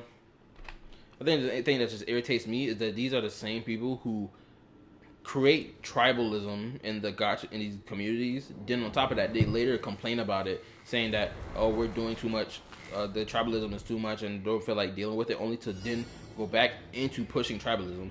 Then they want to act like they're unbiased about which games they prefer over the other, like what they're doing now with Zenless Zone Zero. Zenless Anniversary was good. It is good. Whereas Wuwa's Anniversary has such high expectation from its own player base, because people have high expectations of the game. People want Wuwa to be the bigger gacha that freaking slaps Genshin and Star Rail and Zenless to the floor to make Genshin a better game, which I can understand that. But the high expectations people put on it, then the game does not succeed in said high expectations. And then people want to play defense for the game, being like, oh, the Anniversary wasn't that bad. Yes, it was. Shut up. Don't play defense for your favorite gacha. Let's not do that.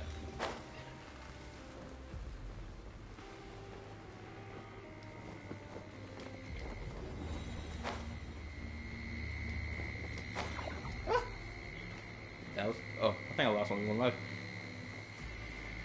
I mean, we should be grateful that there's so many interesting gacha games coming out. There's varieties. Yeah, exactly. I will say this.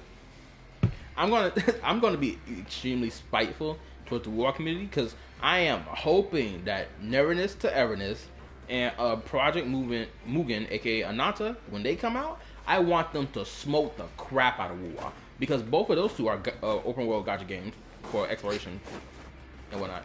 Oh no, I got stuck between a corner and a hard place. Come on, Seat Lolly. No, you cannot be serious. Seat Lolly has the ability to jump higher. Come on.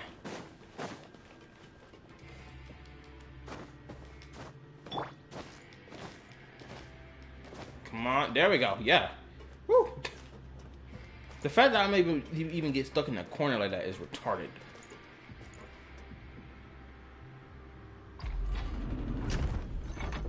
Uh-oh. That's not good.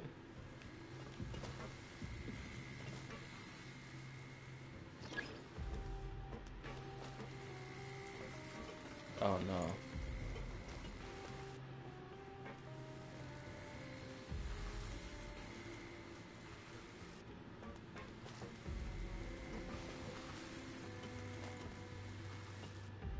Oh no.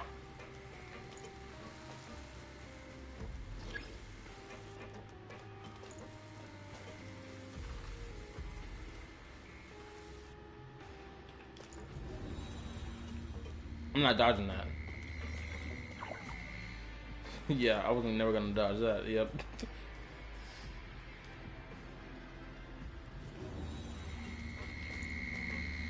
It's gonna cut me. I freaking knew it. Ain't this some BS? Ah! Son of a. At least I made it. Anyway, let me read. I just find it fascinating that we're getting so much so much new gachas almost every year compared to 5 years ago. I think the reason because of that is purely because of Genshin. Granted, that's not not be the case at all, but I do think Genshin plays a role in it because since it was the bigger gacha game, then it's like let's imagine this. These gachas were probably in production the moment Genshin came out, or they probably were going to come out around the same time as Genshin did, but then Genshin blew up with such crazy success that they probably was like, actually, we need to hold back on releasing these right now. Because it's like, we can't release a half-baked product. We gotta wait till it's good. We gotta wait till it's like, no, this is the best time. Right? Could be the reason why they only are now coming out. Because I'm not gonna lie. Shoot, I hope, my hope is that any of these gacha companies that, or devs, oh, hold up. You wanna hop in VC. Oh, give me a second.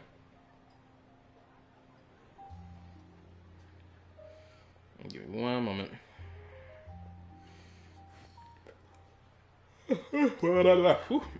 Gotta stay locked in.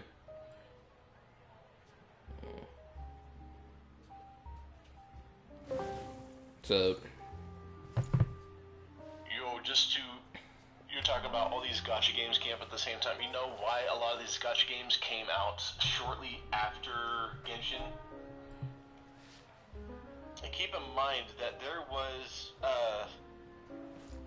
a game, I can't remember what it's called anymore, but everyone was anticipating it for a very long time to come out. It was released in Japan, and it was supposed to have a worldwide release, but it took so long, and then they got bought out and censored, and so they got censored so badly they just shut the thing down, and then it later on died even in Japan. Not Blue Archive. I can't remember what it was Blue called. Protocol? Blue Protocol, thank you. Blue Protocol, that was coming out for, like, I was waiting for that for a long time. I was very excited for that game. And when you saw the design for it, it looked really good. But what I think killed the game was, first of all, like, when the game was going to be coming out, it did have fan service. Like, I had breast physics, everything. Like, the whole jiggle physics, everything. When it was about to be released, was at the height of wokeism. And they started getting censored. And when they started getting censored, a lot of people, they started getting backlash. And so the development time, they probably had to go back and change a bunch of things. Because Blue Protocol was so far, it was announced so far so far in the past, that Hoyo was able to come in with their Genshin game and said, we can capitalize this. While they're taking too long, we can force this. And they came out with a game that was really, really fucking good. And, like I said, it hooked me with the story. The gameplay was okay, but it was absolutely, the story was really good. Although, no, I kind of bitch about their storytelling. But, again, Fontaine was peak. Sumeru was the worst. The worst?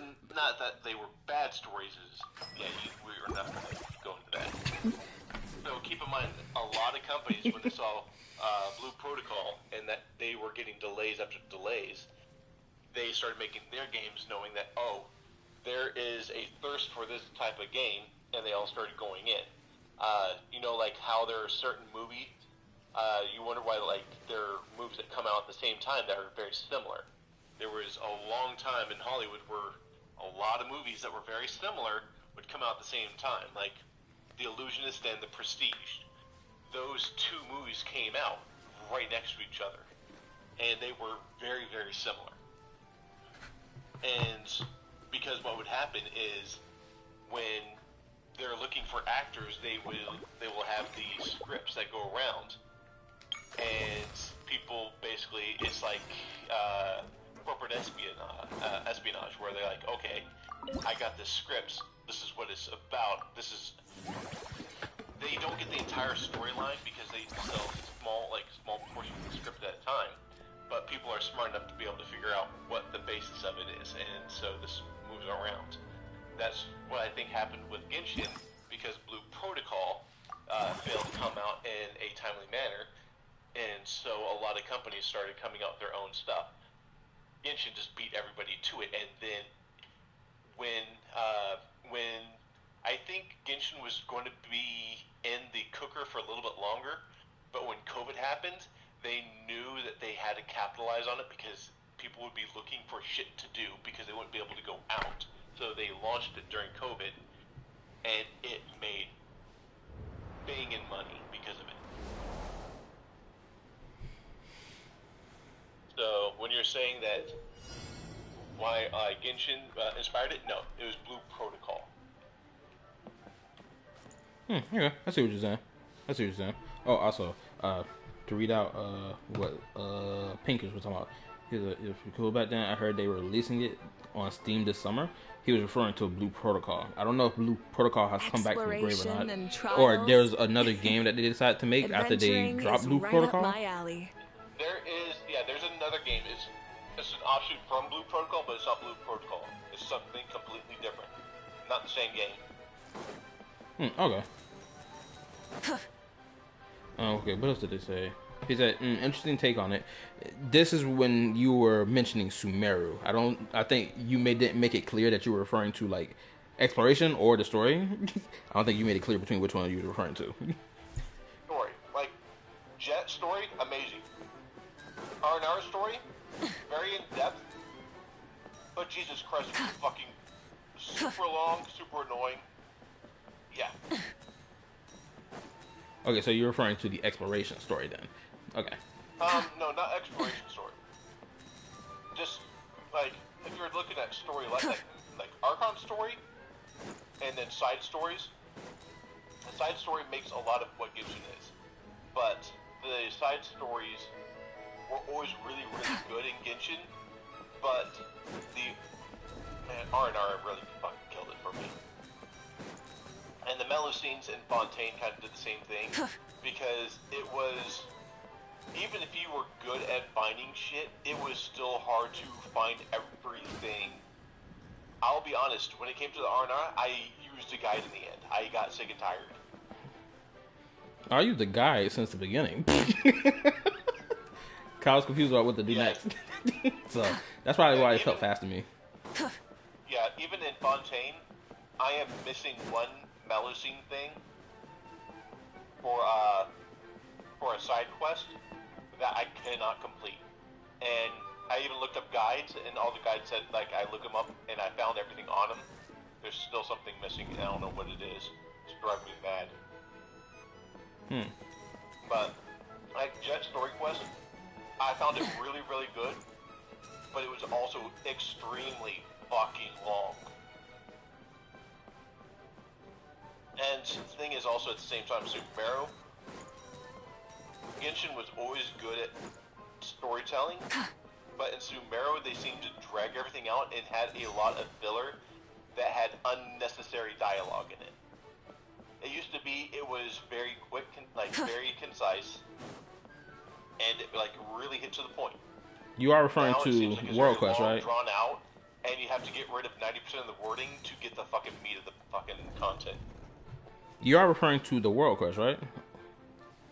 Yeah, I'm talking about side quests. Okay. Because you have to remember, a lot of Genshin, a lot of its lore is in the side quest. If you only played the Archon quest, and that's it, you wouldn't understand half the shit that happened in this game. Oh, hold up. Pink just said this. Hold on, let me read it for you. Yeah, I was after Batman, so I kept up with the quest patch by patch, so I don't really feel burnt out or annoyed. Main and story quests, or at least I think they're referring to themselves for the things that didn't burn them out, were the main and world quests didn't burn them out. They're one of the very few. Most people got burnt out on it. Even I got burnt out on it. Yeah, I think it's just the environment, feeling like the desert environment. The R&R in particular, I won't lie. There are some R&R things where it's like you got to go find them in this vast open nation. It's like damn, where am I going to find them if I don't have a map? So bless all the individuals who made guides being like, this is where this one at, this is where this one at. Bless them, because they really saved a lot of people's tails. For Mezzanine quest, I think I did all the main Mezzanine quests, except for I think probably one I didn't do related to that weird looking Mezzanine that had them weird looking eyes. that looked like they were like a bishop in mezzanine form. Now the Melusines, the one for the cooking side quest, like you have to help like 5 Melusines, something like that. I cannot find the last one anywhere. It's like you have to find them at a certain time during a certain thing after you do certain things, and I just can't find it. So I can't get the world quest for the cooking thing, and it's driving me mad. I don't know if I probably already done it. If I've already done it, that'd be crazy. I did a handful. I doubt it. You're not thorough enough to do it. I got a handful of world quests I haven't done. Some of them. Hold on, let's see. I got only what? Only how many quests in Fontaine do I have to do? I got one Fontaine world quest to do, but this is a limited time. Wait, what does this go to? No, I had a what made me really get pissed off with the game. The reason why I started giving up in Sumeru was Inuzama had one world quest that you needed to get through the dailies, and even after doing the dailies every single day, doing everything, trying to hope to get it. Yeah, you told me about this one. Everything. It never opened up for me, ever. And so there's still one quest in Inuzama I never fucking did. Yeah, you told me. Hold on, I don't actually. That pissed me off so much. I haven't. The RNG on that is bullshit. Yeah, it shouldn't even be RNG to begin with. It should just be immediate. Exactly. Now think about it. If their logic for that was designing it to be RNG, this was a bad idea. Oh no. And they want to say, hey, you want to get this, you want to get these rewards, you want to get these free primos, make sure you play every day. The problem is, though, is that the RNG is so bad that someone like me, who has played since nearly day one, has still never been able to get that fucking quest. Even though he played every fucking day. Oh, hold up. Let me read more of what Pink just said. It was confusing for sure, especially underground map wasn't even a thing in the game. Yeah, I had to memorize my location. I had to mark my map like crazy, lol. Yeah, that's annoying. Yeah, he was referring to the Inazuma quest that doesn't proc. Even the puzzles in Inazuma was difficult because of RNG. I think he's probably referring to the cube puzzles that rotate. I'm not gonna hold you. There was some irritation. That's not RNG. There was actually rhyme and reason to it. RNG was if it fucking gave it to you or not. That's the whole thing. Oh, okay. Granted, I still found the puzzles kind of annoying. Shoot, there was one puzzle I remember. It was on the. Actually, you know what? I think I'm gonna flex on my maps just so I can give you a better view picture on what I'm talking about. Okay, let's go to Inazuma. Where's this damn island? It was over here. Yeah, with this. Dude, you're Kala. You struggle with the 2-piece puzzle. All right. No. This puzzle here in this area where it was between this broken ship, whatever. There's like this underground cave area. I can't remember if I've gone past the. Actually, you know what? Let me go over there right now. I need to see if I went past this. You have to remember, I can't see your stream. I can only listen to it. Oh. I'm playing another game because I'm playing on my PS5, and it's on the same TV, so I have to change inputs. Oh, okay. Wasn't Watsumi Island puzzle had some RNG puzzles? I don't remember them having any. I could be wrong though. There are no RNG puzzles. People might think they're RNG because they don't understand the mechanics, but yeah. For Watsumi Island? I remember finding some of them difficult. Oh, I see. I won't blame you. This puzzle right here and this is probably my most hated puzzle in the whole game. I fucking despise this shit. This whole underground thing where it's got this cave where a half broken ship is. I know there was a doorway that was locked that I couldn't get past. Oh, that thing. Yeah. Where's the doorway? Skill issue. Oh, hold up. Oh, never mind. I unlocked the door. It must have been. It probably was 2-3 years ago that I unlocked it. But like, it was difficult at the time. Show no mercy. Fulfill our path. Yoo-hoo! Let the world come alive.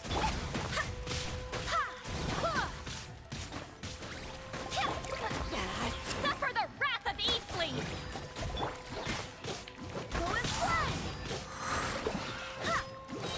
Barbados, guide us. Pyroplane. finally bring yourself to bring something else other than a gacha, it's worth the $50 to buy Expedition 33, dude. Seriously. I have not been enthralled by a game like this since Horizon Zero Dawn. Expedition 33 cracks my top 10 games of all time. It's fucking amazing. I'll get it when I get. I'll get it when I get a chance. That depends if I'm really interested to play it. Yeah, well, hopefully if you don't get spoiled, because the story on it is absolutely phenomenal. Oh, Pink just said that game is beautiful. Everything about it is refreshing. Oh, yes, the graphics on it are amazing. The music is holy shit. I'm talking about near automata, level of quality of music. Like, it really helps shape the vibe of the game. The story is holy shit. Like I said, it is one of the best stories. And not only that, it's a very original story. It's its own IP. It's just amazing. It brings... This is what people, like Final Fantasy fans, have been asking for freaking years. And Square Enix said it was impossible. And this game just did it. Hold up. But, okay. I gotta stop right quick, because my dog is scratching on my door, and I gotta go deal with him. Well, hold up, let me read. Carlotta VA is in there. Oh, from Wuwa? Ooh, you know, I might have to give the game a try now. Dude. Her voice is awesome. The VA. But seriously, like, there are some... I'm telling you, there was times I was in the middle of a boss fight, and I had to stop playing the boss fight just because I was so enthralled by the music. I was like, it goes hard. And the thing is, a lot of the music that's really captivating is just piano based.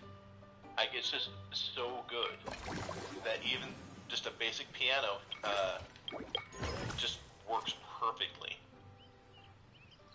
I'm telling you, the game is worth it. And not only that, it's $50, man. You're not gonna get much fucking... Like, to get that kind of quality for $50 is just unheard of. Oh, also, Pinky said, the boss really shows no mercy. They're hardcore. Oh my gosh, no fucking lying. Let me tell you this, like, there was a boss I was struggling with. Like, let me tell you, because of the way the boss fights are, if, like, the timing for parries are very tight, and you don't want to dodge. Dodging will help you prevent from taking damage, yes, but parries are where the damage is at. And that's also how you break enemies and whatnot. And so you have to time things. And so what will end up happening is there are times where you'll do something, and you will do really well through the entire fight, screw up one thing, and your team is wiped on some of these bosses. Like, just screw up one parry, and your team is one shot. I was struggling through a majority of the game. It wasn't until you get past the 2/3 mark where the game, your builds really can grow and evolve. But because of how much you're limited to at the first 2/3 of the game, you will be struggling. And it's brutal.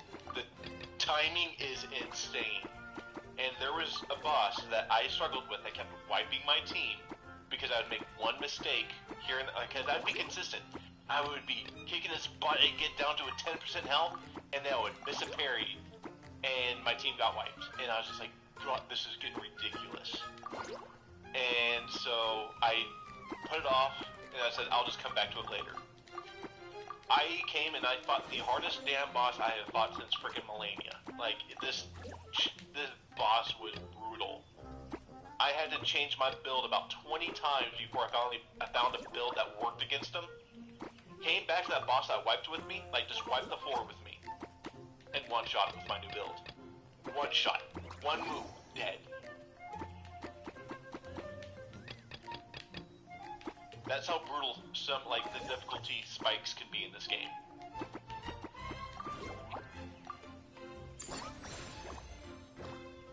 And that's also like build.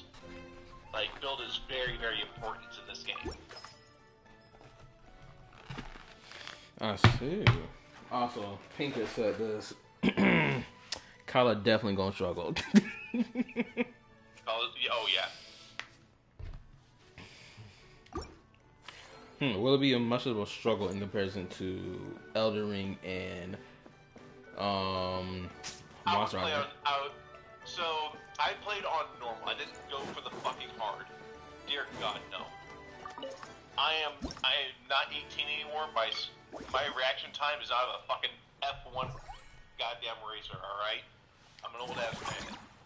So I would recommend for you put on story mode. I played on Expeditioner, which is basically normal, and then there's Expert. So story, Expeditioner, Expert. I was struggling on Expeditioner. Seriously, I was struggling. I did pretty well. I beat the game, whatnot. People who beat this thing on Expert they're just insane.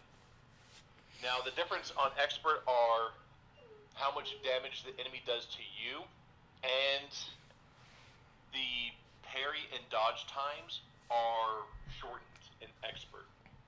So story has like the most generous windows, and if you screw up, you're punished less.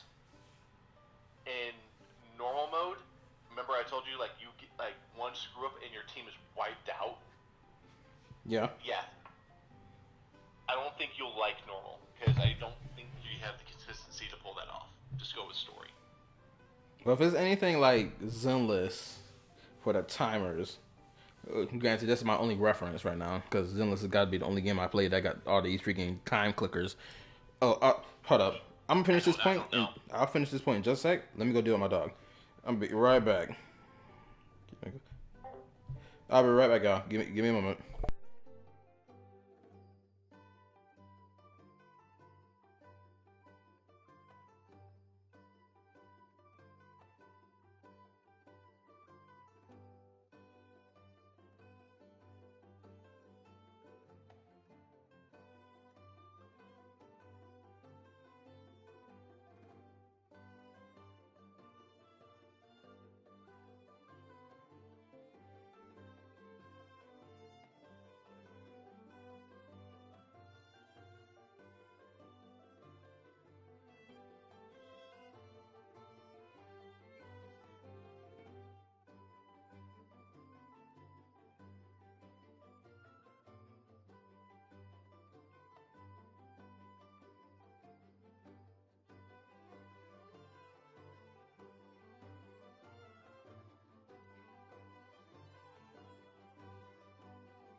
All right, I'll be right back. Gotta go walk my dog.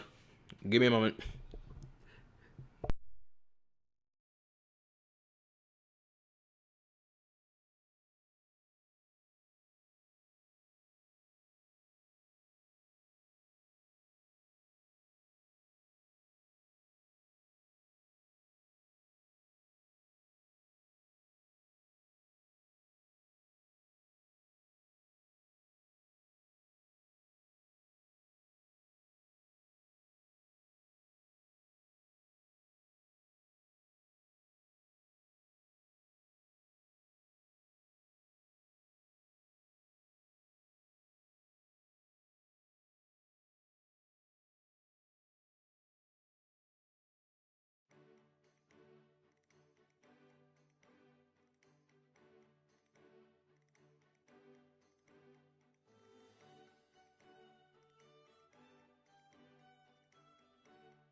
I'm back.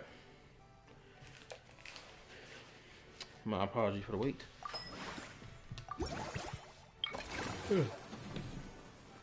Oh, shit. What was the main topic?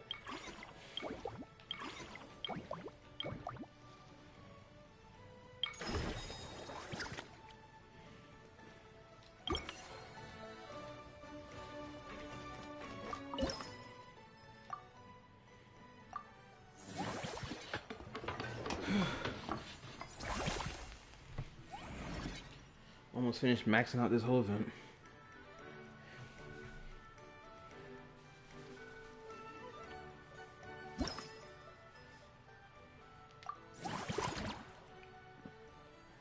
I can't even tell if I reached maximum level of this park thing of it, because the freaking epilogue hasn't activated yet. That's the only reason I'm trying to boom rush this.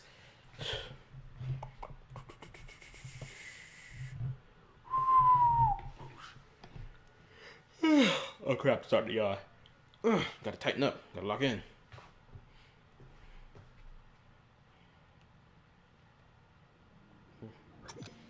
Not a pinkish, what he said? It's about timing. You good with that?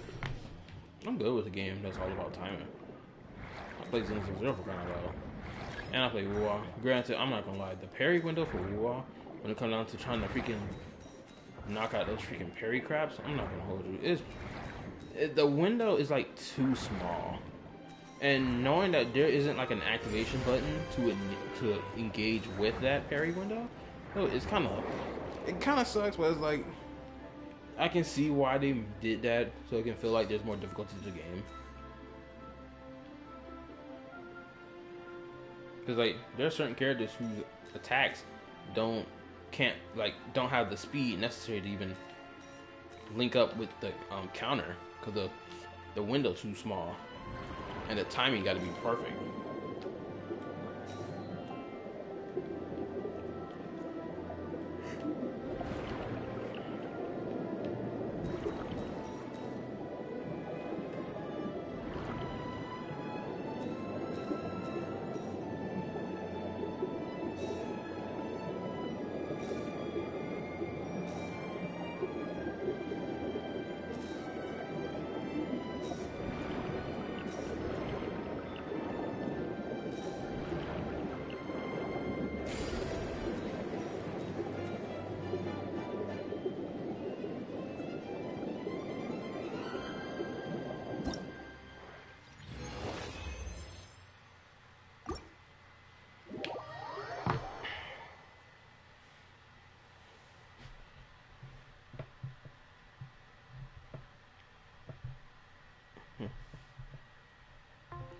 Yeah, I guess we're not going to continue the conversation from earlier, but it is what it is. He probably got tired. I don't blame him. This stupid thing. Alright, get over there. I'm gonna drink it. I'm not gonna hold you. As soon as I unlock this epilogue. Alright, I gotta kick it into the next gear if I want to get this done fast enough. Wrong button.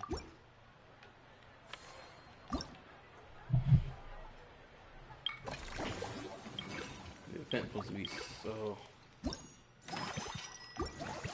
The event's supposed to be so freaking massive. Let's see.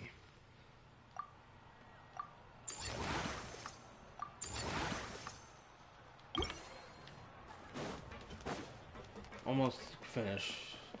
Almost complete. Oh, Farina is supposed to be the one, being the head member of this staff. Okay, I see.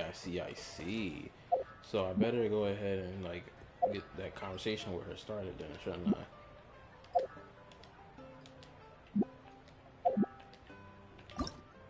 I hate this new thing they set up for the UI where you gotta double click or you gotta click simultaneously freaking the thing that activate the other command buttons that initiate the damn whatchamacallit. I freaking hate it. Because that means I gotta press at the exact same time. Nigga, I don't feel like pressing at the exact same time. Just let me press one button, then press the other. Oh, hold on. I'm gonna be meeting up for free.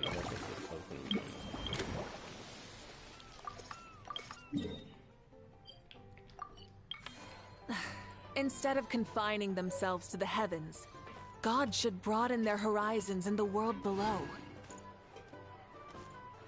I think another thing I realized I love about Farina is her small stature. She talk a big game, yet she's a small, petite, freaking female. And it's like, I think that's probably what added more onto this bratty behavior. It's like, girl, you're not even tall enough to be sitting at the dinner table. What are you talking crazy for? Please have your voice. Is she gonna have her voice? Why, hello there, traveler. Paimon. I sensed your enthusiasm from a mile off. My girl got her voice. Let's go. I love it. You were so bright. I could have taken you for an opera singer in full falsetto. Farina, you're finally here! Thank you. I am just as thrilled to be here as you are to have me. I'm actually glad to see Farina in such good spirits. Granted, it's been about a year since the last time we kicked it with her. Actually, that's not entirely true. Actually, I think it is true. I think it's been about a year's worth of time since the last time we kicked it with Farina. But I am glad. I do love to see that the character is like living life and she's not like locked up in her room after everything that happened with the Fontaine Art Conquest. More seriously, I'm not the star this time. That's you two, alongside all the creators sharing their passion for film with the world. Honestly, when I was first asked to approve the plans, I thought this would just be a small event. I never imagined that the Cheval Moran Film Fantasyland would expand to this scale so quickly. That's right, I gotta clean my fork off. I can't eat my food, damn Thinking back it. to when we first arrived, it really has all come together in no time. There's gotta be a fork At somewhere. this rate, who knows? Someday it could become as iconic as the Fontanalia Film Festival itself. And we have the two of you to credit for much of that. I've suggested to several renowned directors that we award you the title Pioneers of the Film Industry. In contrast to the Farina Award, which is more of a public honor, this title is a mark of true recognition from within the industry itself. A reflection of both outstanding achievement and hard work. Wow, even you're getting serious now. Come now, no need for any of that. Just relax and enjoy the moment. Speaking of which, I've actually been preparing a little survey. How about we randomly select some visitors to give us feedback about the park? Did Paimon hear that right? Farina carrying out a customer satisfaction survey? Day out tomorrow? Abso-freaking-lutely. Shoot, I got hit with a bonus on Friday's paycheck, and we were told we got Monday off. I was like, yes, sir, absolutely. Is that why you're up so this late, or this is your usual? Okay, it's a mixture between both. Granted, I wasn't supposed to be streaming at all. I'm gonna be honest with you. I was not supposed to be streaming right now, but when I found out that this little event had an epilogue story to the event story, I was like, oh nah, I can't let this event slide. I gotta finish it. I gotta get that epilogue unlocked. That's the only reason I'm streaming. I ain't gonna lie, I should have did it yesterday. Same here, but I'm a bit sleepy at the moment. No problem, bro. If you gotta get your sleep, go get your sleep. Shoot, I ain't gonna lie, sleep sound good right now, but I can't succumb to the temptation. Well, given that it bears the name of my dear friend Surintendant Cheval Moran, isn't it only natural that I conduct a bit of research on her behalf? It's long, bro. Just saying. What you mean it's long? You talking about this event? It's long? Wait, have you played it? Or am I tripping?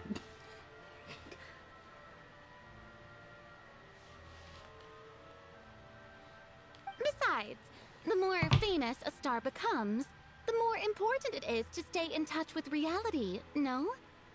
Plus, it's amazing how much you learn just by listening to other people's take on films. Paimon always assumed celebrities just get their assistants to handle everything for them. But it sounds like it's actually pretty hard work. Then again, maybe Farina's just an outlier.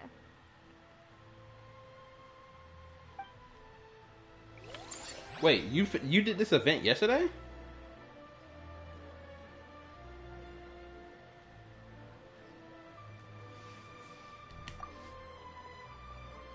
took a week. Oh, it took you a week to get this done. Huh, I see. I'm blowing through it relatively fast though, cause I got wait, how much time I got left? I got 3 hours left. I can crush it. Oh yeah, this is about to be the second time I had to clutch an event before it ended. It was an event like 2 patches ago. I had to clutch fast. Well, no, I think it was version 5.5 event. I had to clutch fast before it ended. Only had what, 10 hours left, or 5 or some crap.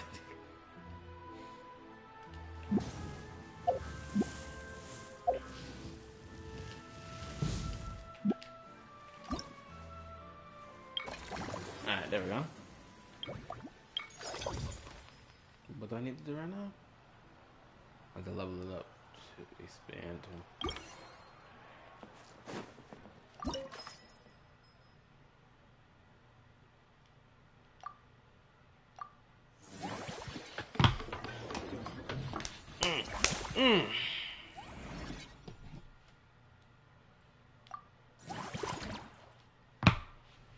I'm so close to being done. Crazy, I got this done within a day. Well, not within a day, 5 hours technically. I ain't gonna hold you. If I knew this freaking, wait, hold up, Pinkish, confirm for me. You did do this event during the entire week, right? Maybe you can tell me when the epilogue unlocks itself, because that's the only thing I need to know right now for this little event. I need to know when that epilogue unlocks.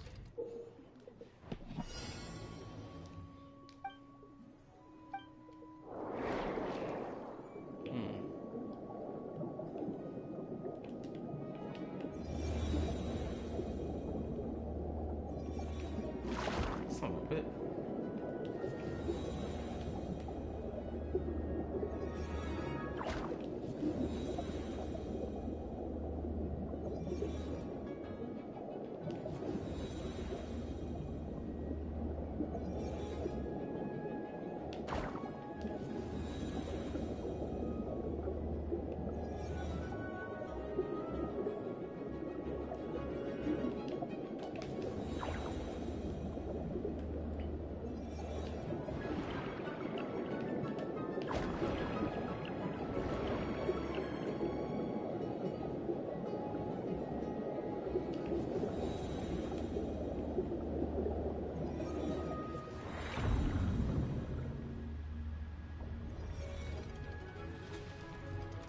Once you're done with all these upgrades on these attractions, I don't know, because I was just following along with the event prompt. Okay, I see.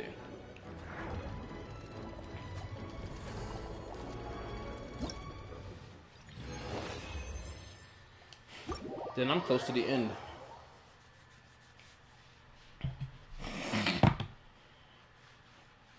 I guess since you said it took you a week, I'm going to assume because you like had work to do and you probably felt tired, didn't feel like logging in to do it sometimes throughout the week. That's probably why it took you a week. That's what I'm assuming. Could be wrong, or because the game probably had it locked and you had to freaking unlock it piece by piece, which took a week's worth of time. Excuse me, my bad.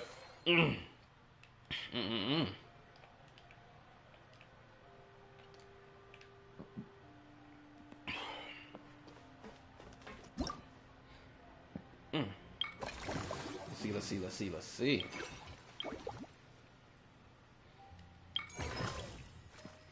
Oh, I gotta end the cycle.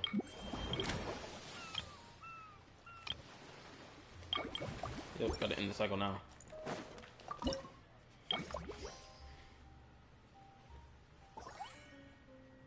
One hour a day at most. Okay, I see.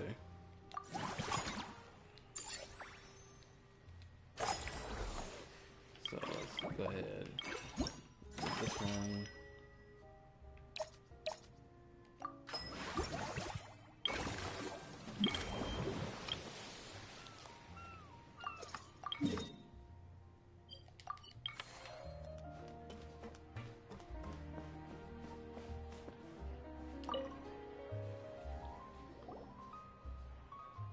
we are. Yeah, I was All also set clicking to stuff go. fast.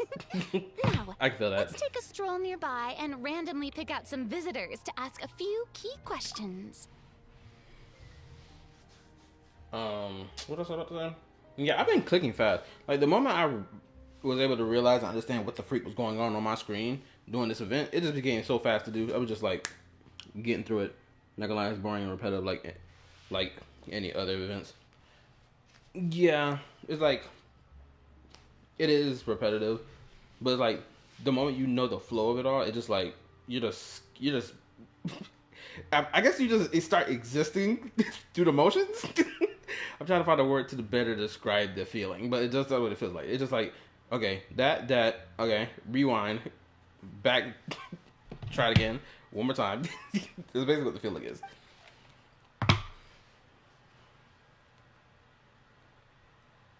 Thank goodness this is a montage and we ain't wasting time actually talking to these people, asking survey questions. We're just getting through it. Suggestions are surprisingly detailed.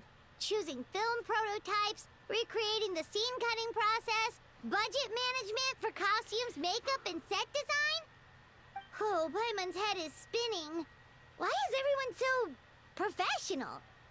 Also, nearly every single person we spoke to said they wanted to see Lady Farina perform. Your popularity is off the charts!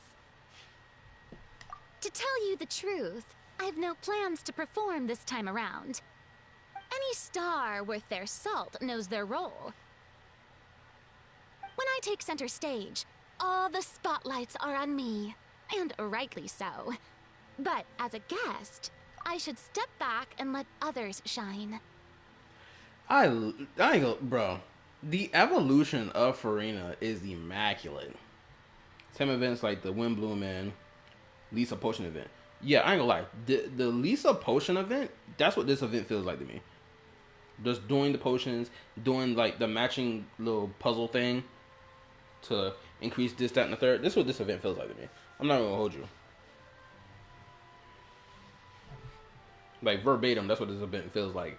And I think now I understand when people say that Genshin like rehashes events.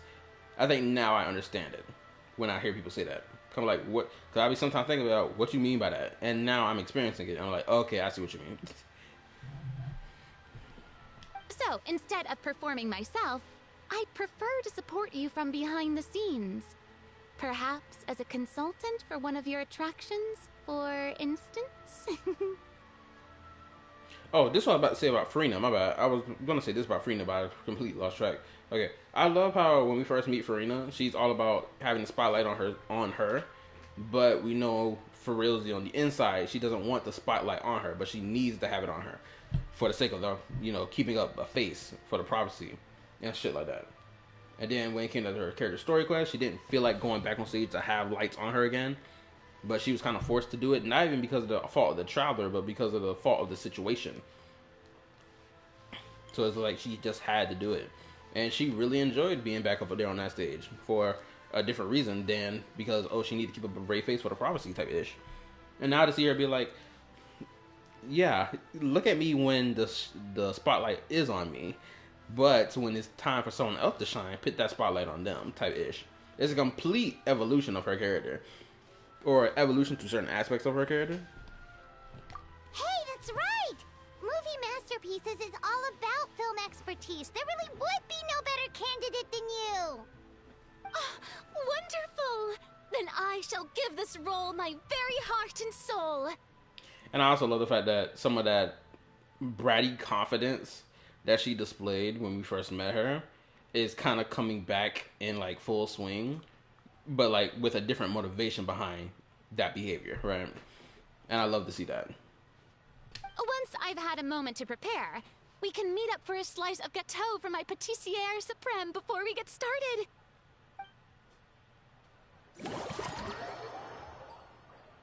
It's kind of like a beautiful fall from grace, but not really. It's like a fall from grace that's kind of evolved there.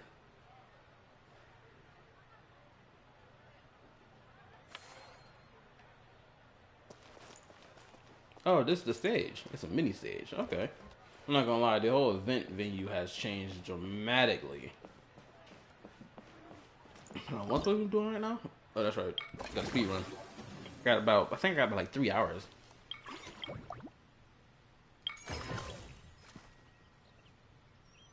Satisfaction levels are low. Cannot have that.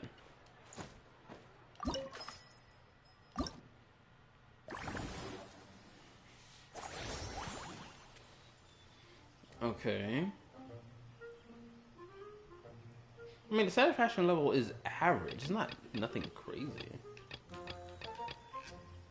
Maybe I should get rid of this.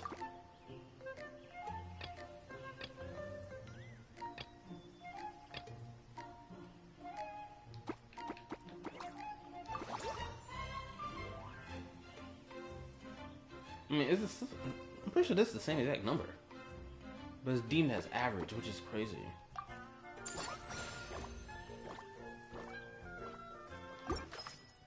Okay, what about people instead? I feel like some leveling up needs to happen.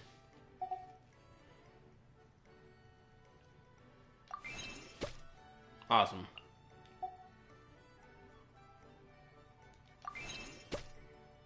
Bingo. I'll leave that alone. Alright.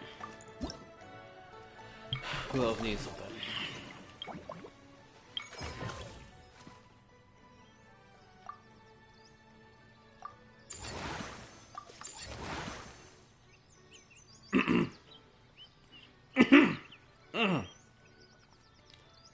Excuse me.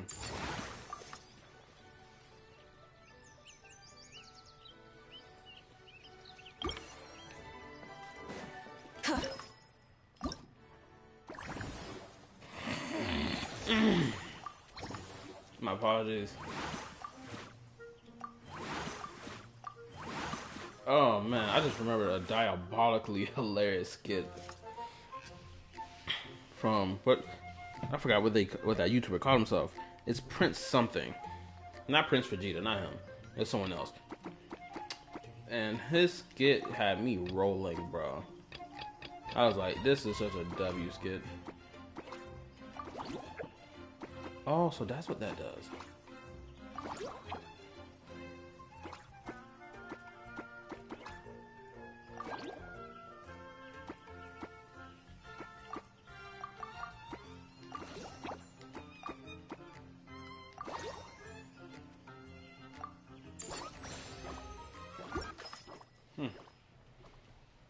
It looks everything looks fine here. Alright. Now let's go to the next spot. Deftron, come on, baby. You need to be upgraded.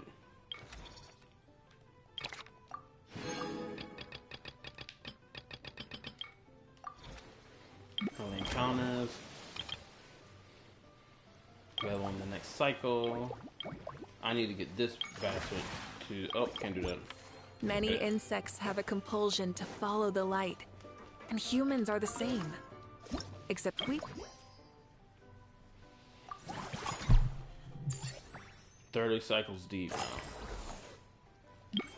Counter. Let's go ahead and finish this last one. All that light. Hope. I really want to see Farina and Mavuika interact with each other. Yeah. Oh, that should go right there.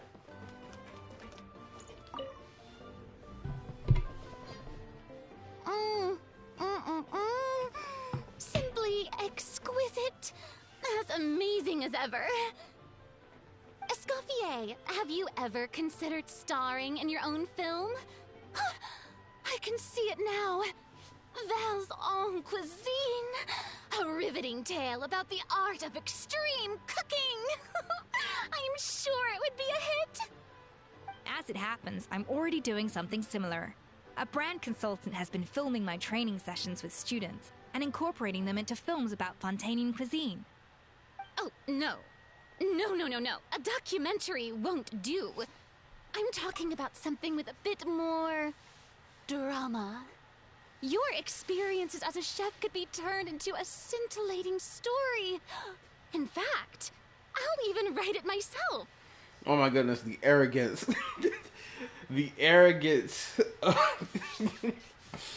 Oh my goodness, the arrogance of Farina is coming back in full swing. Granted, she did say, like, back in her character story quest that her acting as someone she wasn't truly for like 500 years straight is kind of hard to let that part of herself go. Okay, gonna sleep? Alright, see you next time, bro. Enjoy your sleep. Now, what was I saying? Oh, yeah. Knowing that Farina has said that she can't let go of that part of herself, or it's kind of hard to like rewire yourself after playing like that for 500 years is crazy.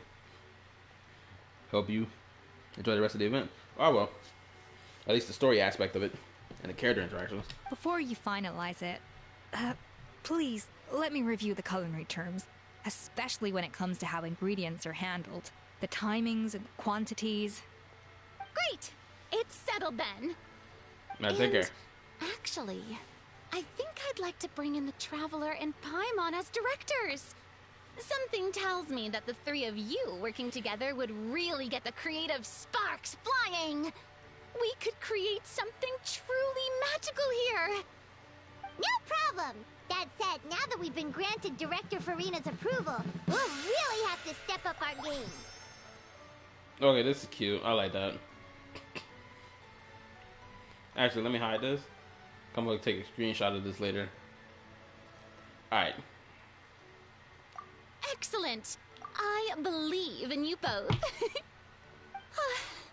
The gâteau was sublime as ever, Escoffier. Now, about time we got to work.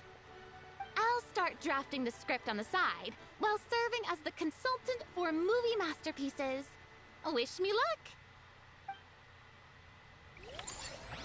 Farina is really enjoying her life now, and you love to see it. Oh, hold on. Was that her? How about that? A truly great adaptation must capture a film's core themes and seek to convey the inspiration that lies behind them. Exactly. The three attractions are certainly all up to par, and I trust that you'll be able to make them better still. To enhance our film's aesthetic, I'd recommend a few classics for you to familiarize yourself with. Or, if you have the time, maybe we could watch them together? I swear, if this was Zenless, me and Farina would be kicking it inside the movie store, watching movies. Farina's one of the best written characters in the game. Exactly. Her evolution to what she is now is just amazing. Which is so damn sad when you take into consideration Mavwika and how they did this character so dirty. And it's so damning when you think about the overall view of it. It's like Mavwika is supposed to be Genshin's Himiko. Himiko from Impact 3 gets so much more respect put on her name and her existence as a character in comparison to Mavwika. It's like, bro, what were these niggas doing in the kitchen? What, did y'all just see Himiko and how she behaved and thought, oh, let's just bring the cool aspect of that character, rather than, you know, the whole thing that makes that character so important to Impact 3's story, in particular to its main character? Like, come on. What were y'all doing? Okay. Enough of that rant. Thought experiment? Oh, man. Yeah, they really... Oh, my God. Just think about this. Ah, crap. My controller just died. I knew this was going to happen sooner or later, but I didn't know when. Now, where's the other one at? Crap, I got some food. Oh, there you go. Thank goodness. This is sitting right here. Hopefully you got some battery life in you. Yes, 2 bars. I've been saved. Now, with that, I think I'll put this one in.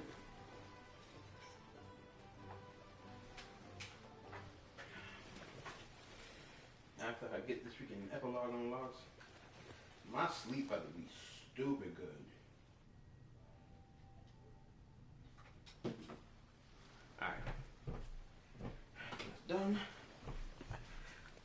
Time to lock in. I'm so close to being done. So close. I am at the finish line, for crying out loud. Yes, I am at the finish line. My week is over versus theory of writing a shit character and then slapping tits and ass in a skin tight suit with cleavage, adding big BB damage, and it would be it'd still be a bestseller. Yeah, it really is. Oh, yo, hold up. Trip. Well, I got you here. Yeah. Okay, so I came across something that the YouTuber or Gotcha CC known as EO, the one that that I told you about, that Tectone and like a handful of other Gotcha CC clown on for some of his Gotcha takes. Granted, some of his Gotcha takes is like I can see why they clowned on him for it, but like it's not worth this type of downward spiral of clowning on. So he's friends with some individuals who are like in the Hoyo creator program, at least I think in relation to Zenless or Star Rail. I think it's both of those. And he's been told like some really interesting information, and he said on his YouTube channel. So I'm gonna say it as well. Granted, he was extremely vague about it. So basically, it sums up to this: apparently, there were members of the Genshin dev team that moved to the Star Rail dev team, and this was around the exact same time Star Rail went down this path of crazy HP inflation and extreme power creep. And why there's no 4-star unit releases and there's only 5-star unit releases. So I have this sneaking suspicion that if those members did not leave to go on the Star Rail dev team, I do think Genshin may have gone down this route of extreme power creep and crazy HP inflation. I think I'm starting to believe that would have happened, because whoever those individuals were on that dev team, if this was what their thought process was or their idea to run with when Star Rail started going down this path, it's like, oh my lord, could you imagine what would happen to Genshin?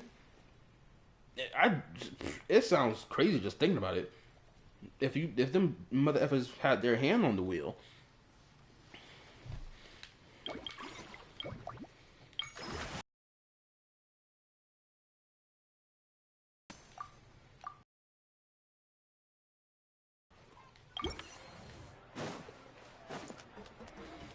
So when I heard that, I was just like, oh my goodness.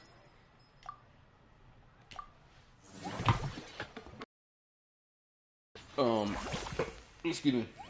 I'm hearing that Skirk might be the second strongest DPS in the whole game. Be true. I think that's fine. There's all there is to it.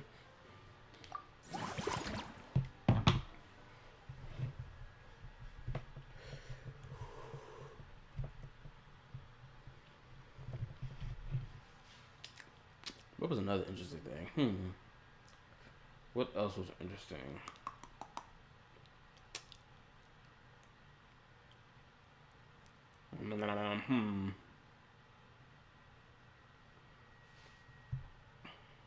Oh, I've got some very interesting comments on my freaking videos lately. Apparently, some people have been having a back and forth.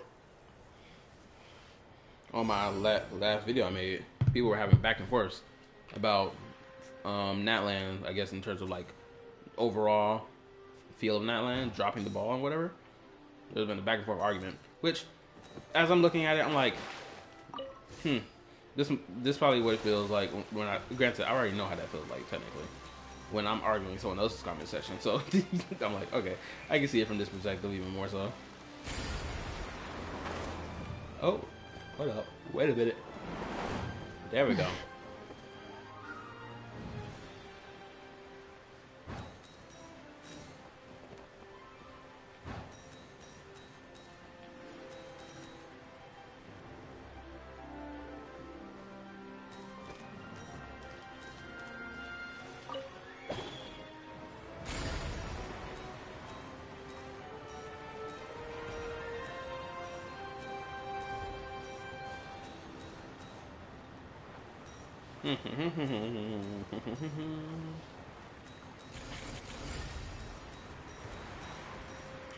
I would love to talk about anime right now, but like knowing that some of y'all, or not some, you in particular, you haven't watched some of the ones that we've discussed about, I'm like, I can't spoil if I wanted to.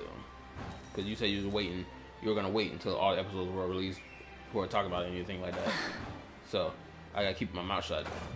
All I know is this, in particular, a Fire Force, immaculate. It continues to prove to me why I love it so much. Crazy, I'm thinking back on it. Fire Force felt like one of those animes that I just saw people like talking about, and I was like, okay, let's try this.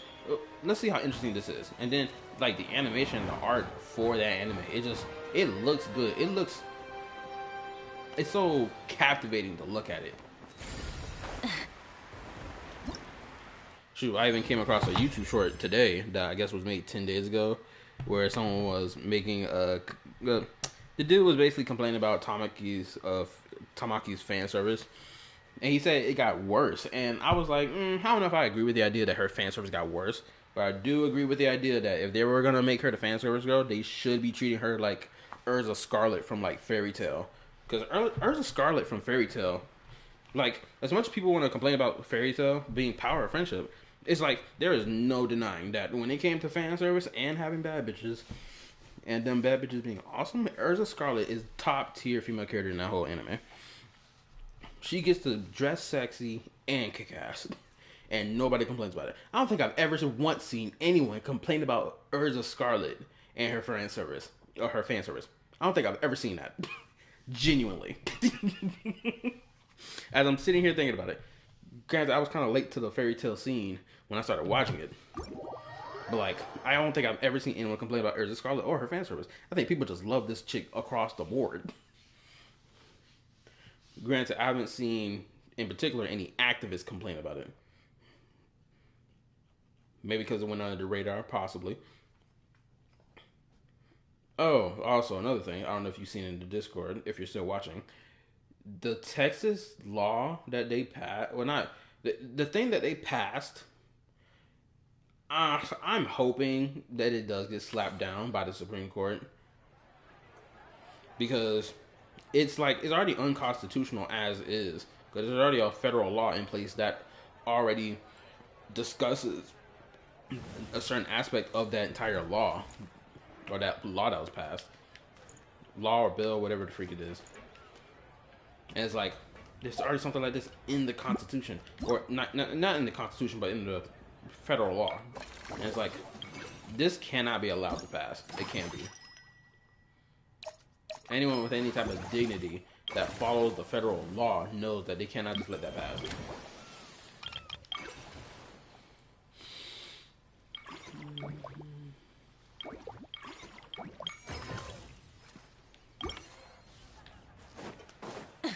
Try and stop me!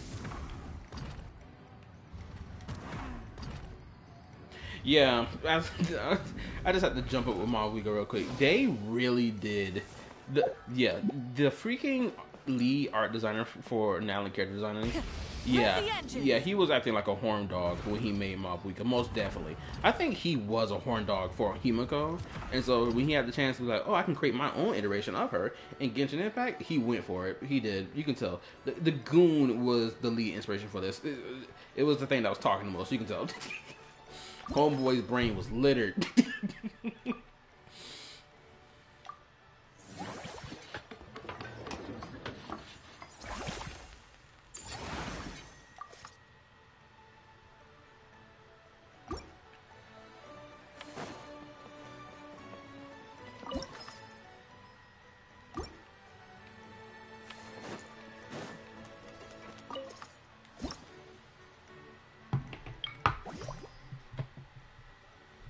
Shoot, I'm hoping to see, in relation to that Texas bill thing, I am hoping to see Crunchyroll and at least these these companies that have licenses to animes, I'm hoping to see them step in and be like, yo, you can't pass this bill into like federal law. You can't pass that shit, because our content that we sell or have the rights to possesses this type of content in it.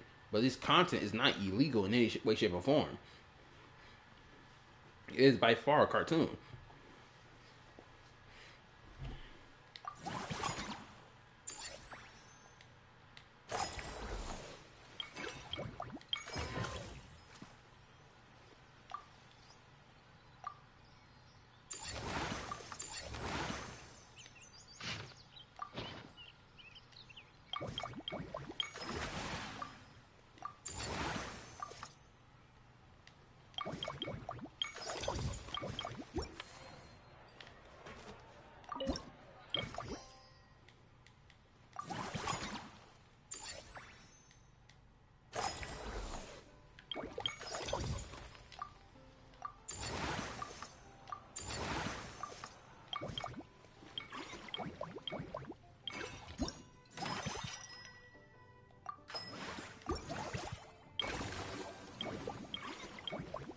I'm so close to victory. I'm so close. Hold up, that sounded a little wild. Hold up, let me take that back. Instead of That confining sounded crazy. themselves to the heavens. My apologies for making that song come out of my mouth. That was wild. Let me correct myself. Finally, I am nearing the end of this event. Thank goodness. God should That's what I broaden their meant to say. horizons in the world below. Also, for anybody watching the stream, hit the like button. Thank you. Appreciate it. Anyway. Actually, how much time I got left? I got 2 hours and 39 minutes. I got plenty of time to clutch this. Oh yeah, I'm making good time. I just need to end the cycle. Probably end the cycle like 2 more times.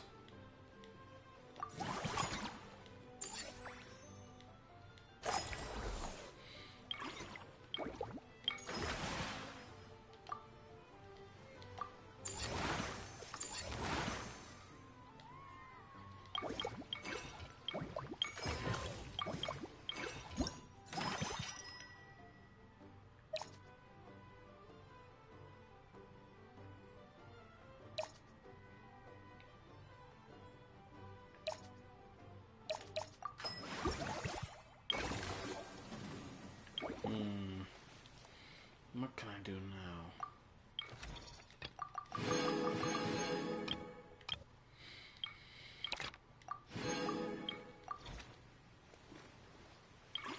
I just remembered another song that I loved to jam to back in high school, or high school and middle school. Whispers in the Dark by Skillet. That shit was gas. The whispers in the dark. I gotta jam to that song after I ended the stream. I forgot to add it back to my playlist and download it onto my phone, but oh my goodness, that song slapped.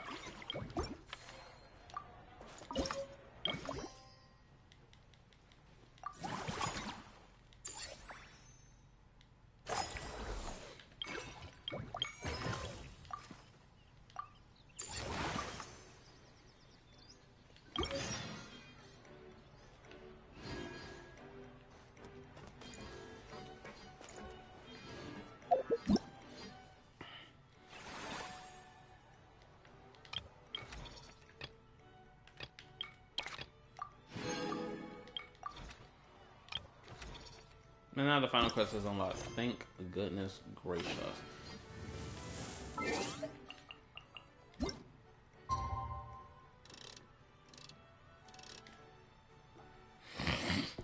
Took 3 hours, but we got here. We did it. We dandy. Yeah. Clutched it. Actually, I'm so glad this event was mad easy.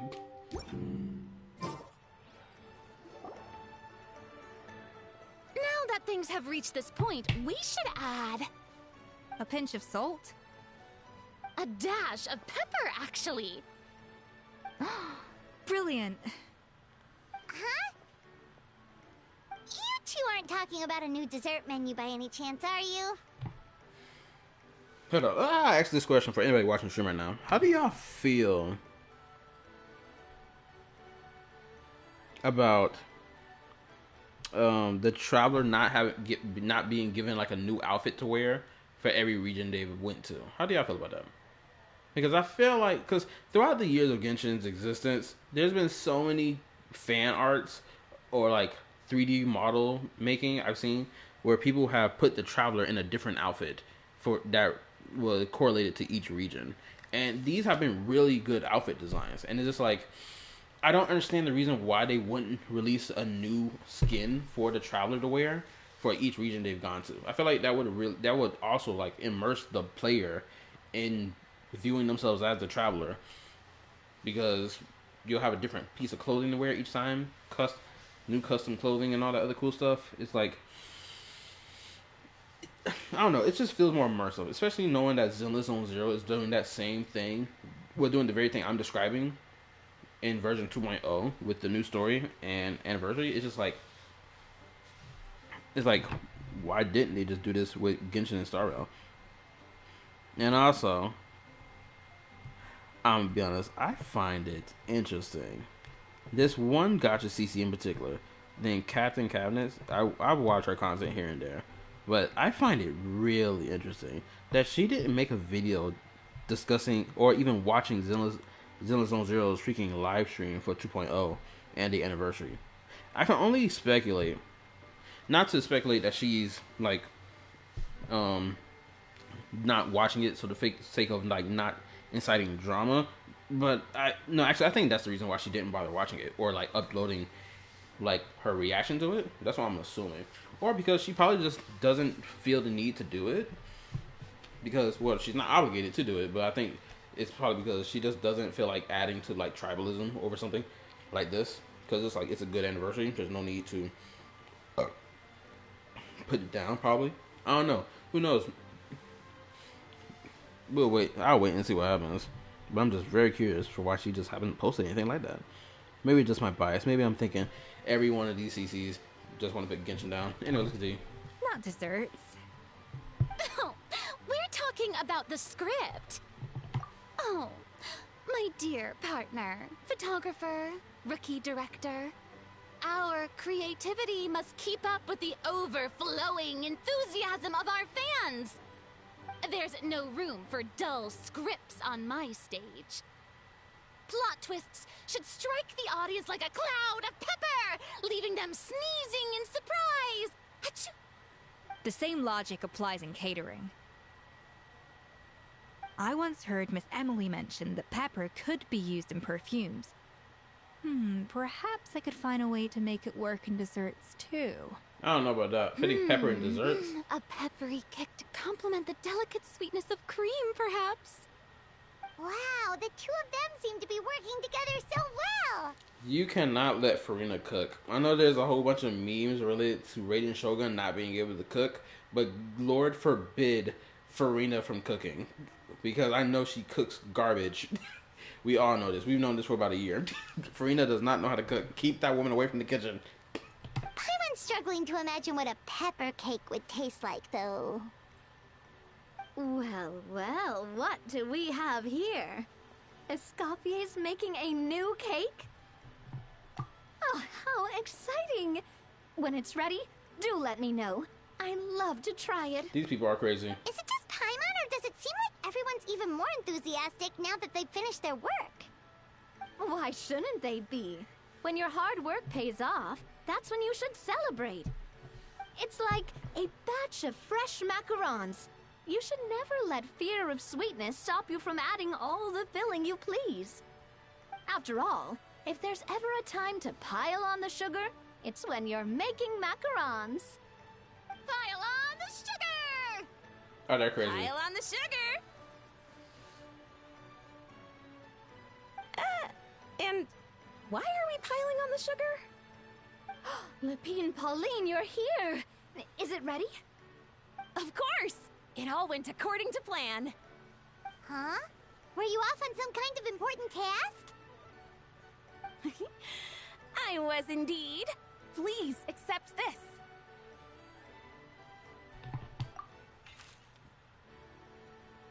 Oh, that's cute. Oh, wow! It's a panoramic view of the amusement park with everyone's illustrations on it!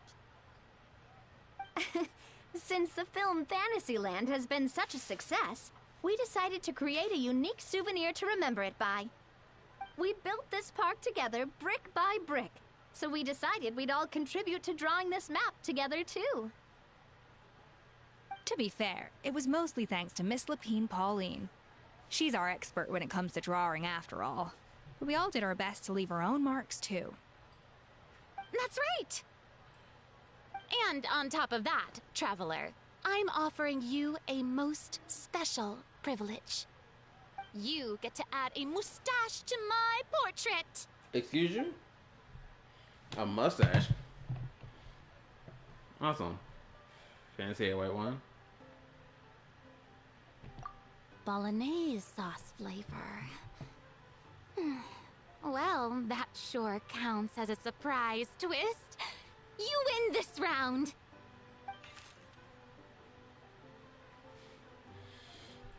Why we do our girl so dirty? I understand she's excited and she's happy and she's dandy and whatever, which we love to see. We love to see Farina dandy, right? But my goodness, putting a red mustache on her is wild.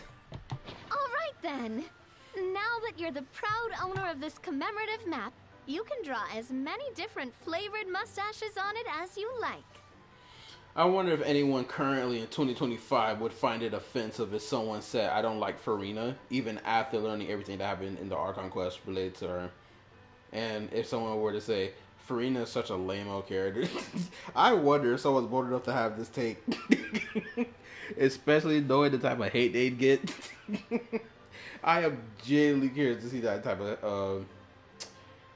I want to see that type of crap go down. Personally. Maybe I'm sick in the head thinking about it. But still, it sounds fun. Sounds like a pretty tasty map. We'll look after it well. Great! Your satisfaction is our #1 priority. Everything's all in order. Now it's time to relax. Forget about work and just enjoy the park. Really? There's someone who actually absolutely despises Farina, even after the Archon quest? Even after all the reveals about her character? Really? That's interesting.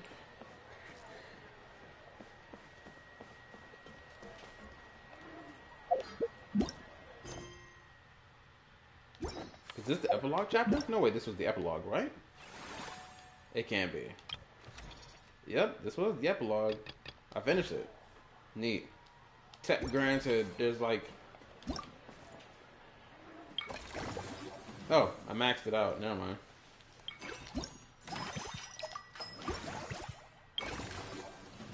Maxed out, maxed out, maxed out, maxed out. There's nothing else left to max. I'm pretty sure. Let me just check. Yep. Everything looks finished. Oh, that's good. No, not that. Performance rewards. Which... no more manner. Crap, where's no more manner?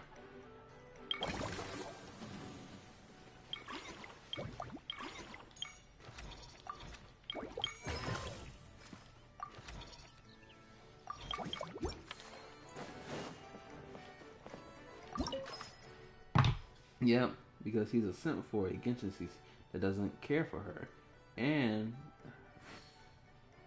her does the 12 out of 10 overreaction to suck up 12 women. Never get typical Gen Z child that's his 20-ish asshole. Oh yeah, that's some corny behavior.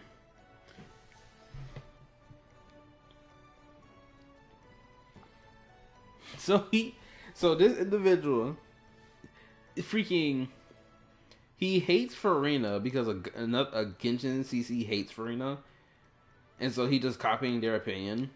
Basically. Hopefully I'm summoning that up right. If I'm not summoning that up right, just hop in Discord and just tell me verbatim if I'm understanding it properly.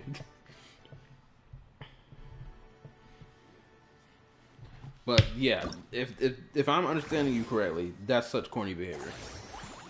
It's more than corny behavior. It's diabolically down horrendous corny behavior. It's the type of corny behavior that you look back on in your life and think, man, why did I do that?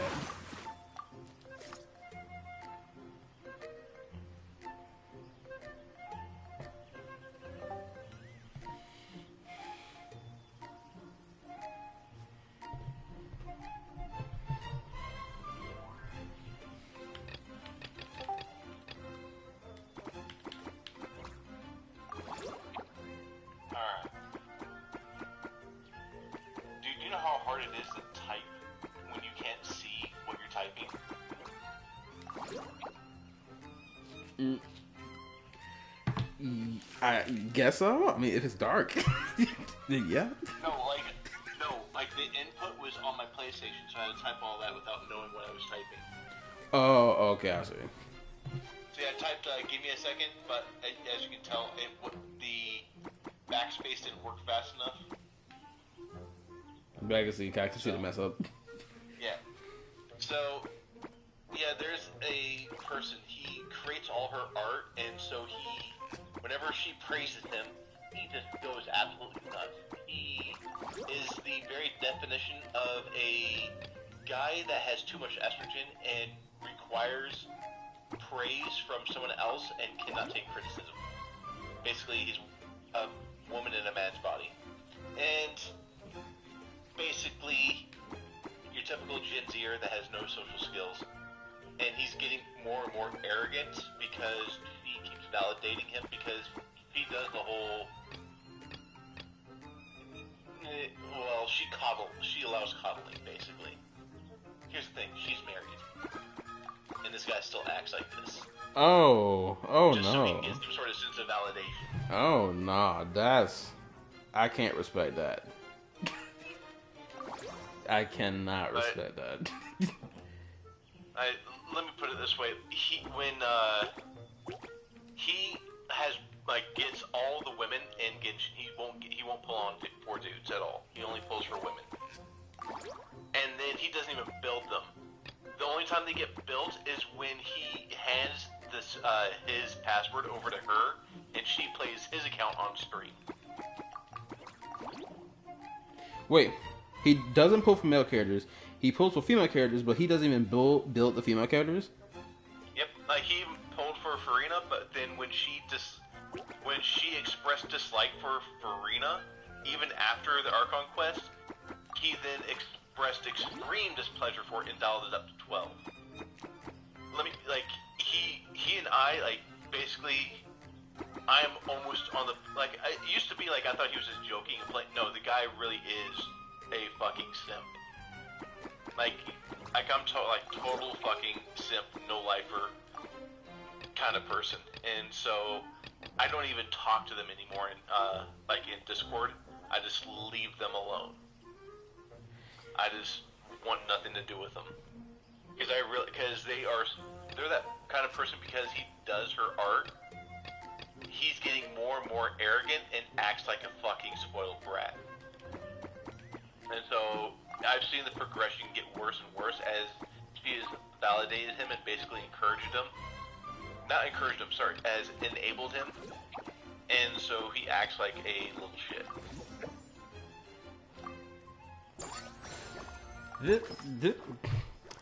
I have no words to describe it other than get some self-respect.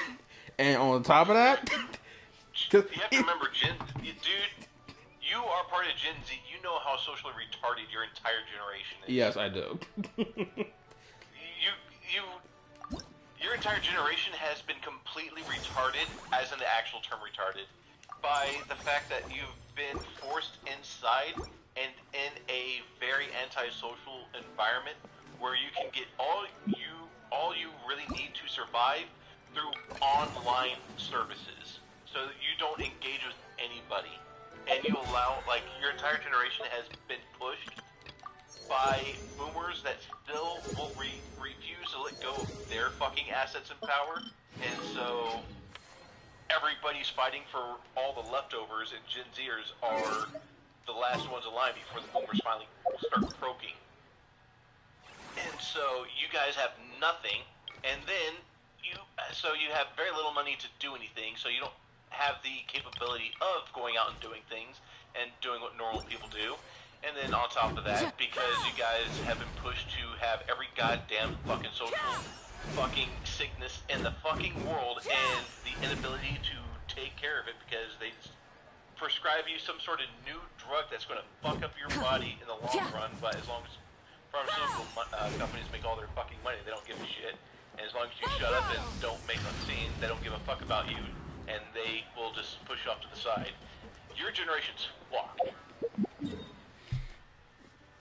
The only saving grace I can say is thank God I was raised in the church.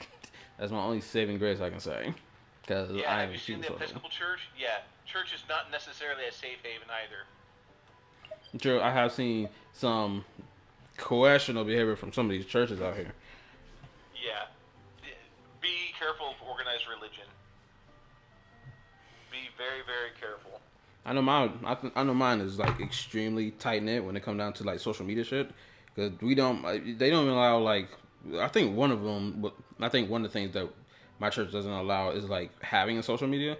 I can't remember how long ago this was. I do remember hearing about it when I was younger. Stop you from having a social media, but I mean it's wise not to have one. Yeah, granted, because the reason they said that is because they didn't like having some of our outdoor services be recorded and put it on the internet, because apparently that would happen sometimes, which I was like, why is our stuff being put on the internet for? I don't understand why this is even on the internet, how I even get here.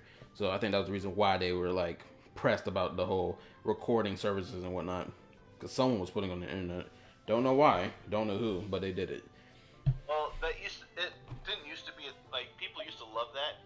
It's just because everybody takes everything out of context and just there's more people just don't want fuel for the fire, and like I said, I mean, I'm not going to open up that can of worms, but yeah, the internet is fucking insane, and just people don't know how to behave anymore because we've taken away accountability and responsibility, so no one can fucking behave ever in this fucking country, and churches are no fucking exception, and yeah, it's just, I mean, yeah, Gen Z's you can get fucked. But this kid really is. Show no mercy. Fulfill our pact. Rise with the sun. Like, I'm not. Someone's like, "Oh, get them off the internet." No, it's like, if I don't like you, I'm just not going to talk to you. And then if you get on my nerves and you push it to where you are a troublemaker, then I'll block you. Now, if you make a second account, show no mercy. Now to start fucking reporting you and trying to get you off. And then, if you get a second account just so you can fucking start shit with me, yeah, then we're gonna have issues. Oh my god, did I do 54? Oh my god, that was crazy. I did 54. Okay, that was awesome. Anyway, yeah, I'm hearing everything you're saying right now. I'm hearing it. Just to let you know. Yeah. What was I about to say? Yeah. I was about to say something as a response to what you were saying. What was it?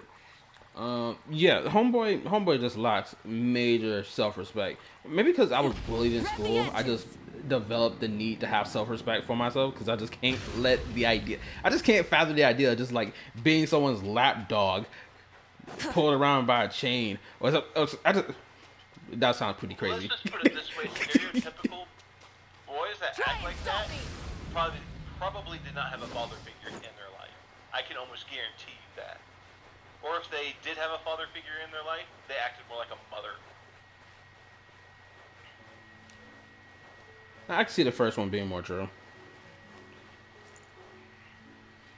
Burn it down. What else I was about to say? Shit. Oh, the woman in particular, whoever this Genshin CC is in particular, man, knowing that you are married, why are you moving like this on the internet?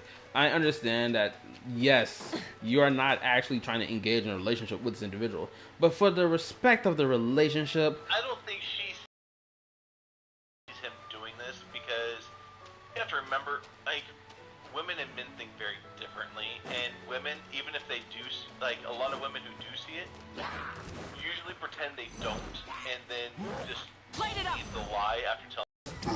it's and of this type of well, I actually haven't truly seen it firsthand. Let me correct myself. It's like, I guess, to get a little personal, this probably sharing a little extra, but my own mom has gone through being cheated on in a relationship that she was committed to, and it's like, it's not fun. It's not even fun to even witness the fallout of the arguments and crap that follows along with it. Oh, she'll never cheat on me. There's no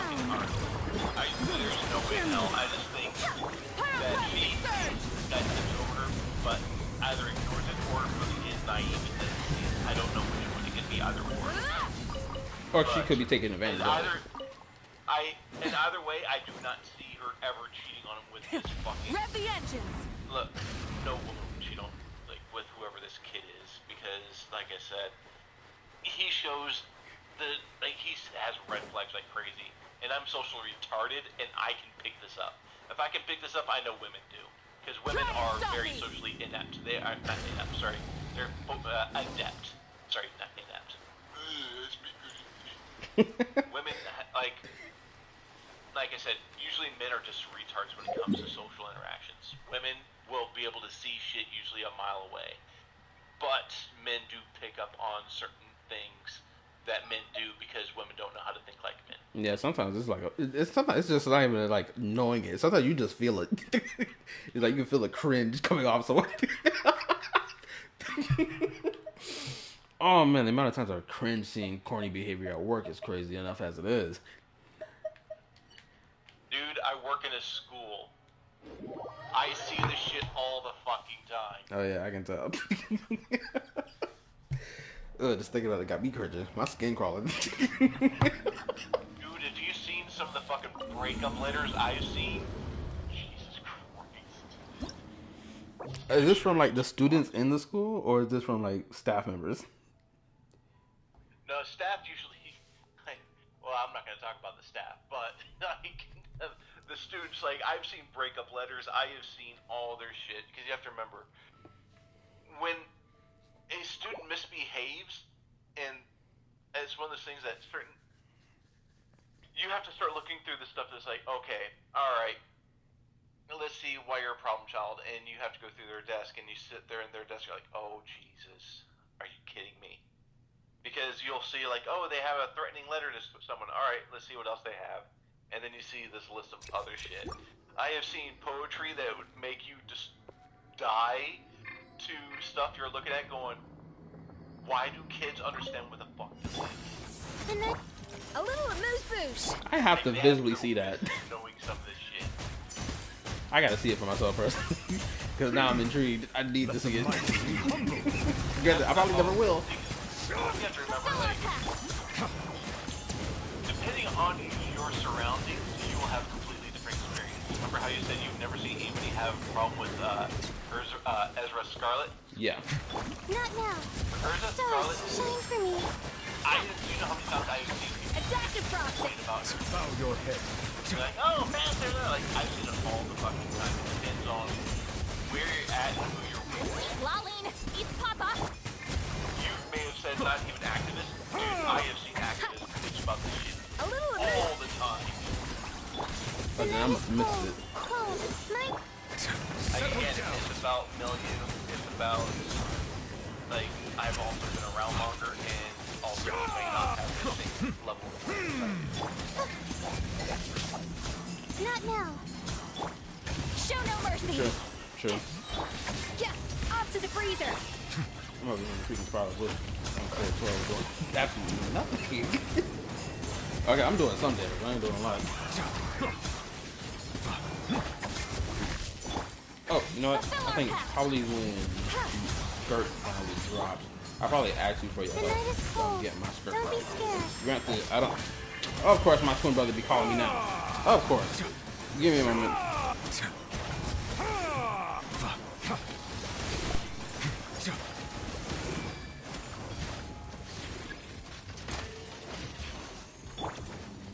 Not now. Show no mercy. Adaptive process. Be sanctified.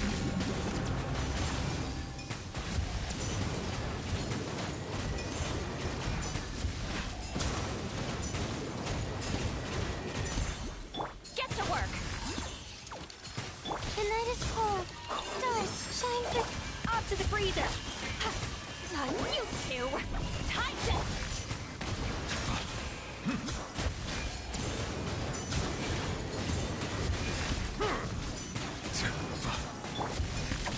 Goose on the loose.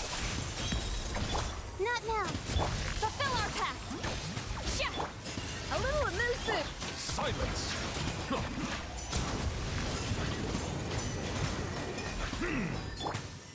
Cold. Mine to command. Like... Show no mercy. Adaptive. Laline, eat Papa. The tides beckon. The pinnacle of excellence. Don't be scared. The night is cold. Bow your head.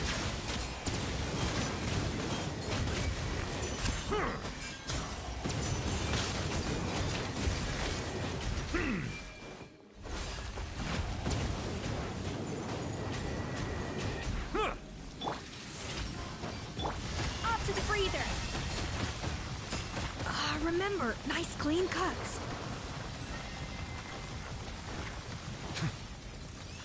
Silence. Not now. Get to work. He told me to call him back in case something happens, or in case he doesn't call back. He told me to call him back in like 30 minutes. I mean, I understand his. I understand. Someone who doesn't want you to do anything with him or about him. Oh, I do not understand you too. Yeah, we got like this love-hate relationship with each other. Bow your It head. is. It is. That's basically that's the You guys easiest way to love sum to it hate up. each other. Don't take it like that. Let the mighty I know where you're trying to go with this. No, it's not like that.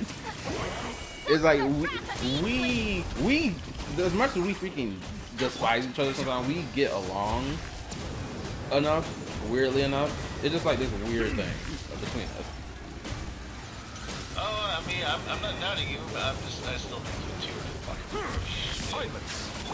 Not now. Valid. I'm not even going to denounce that.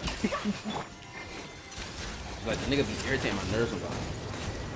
But like I See, won't there it is. I won't act like if like something happens to my twin bro, I'm not gonna lie, I might act like a damn demon and crash out. Bow your head.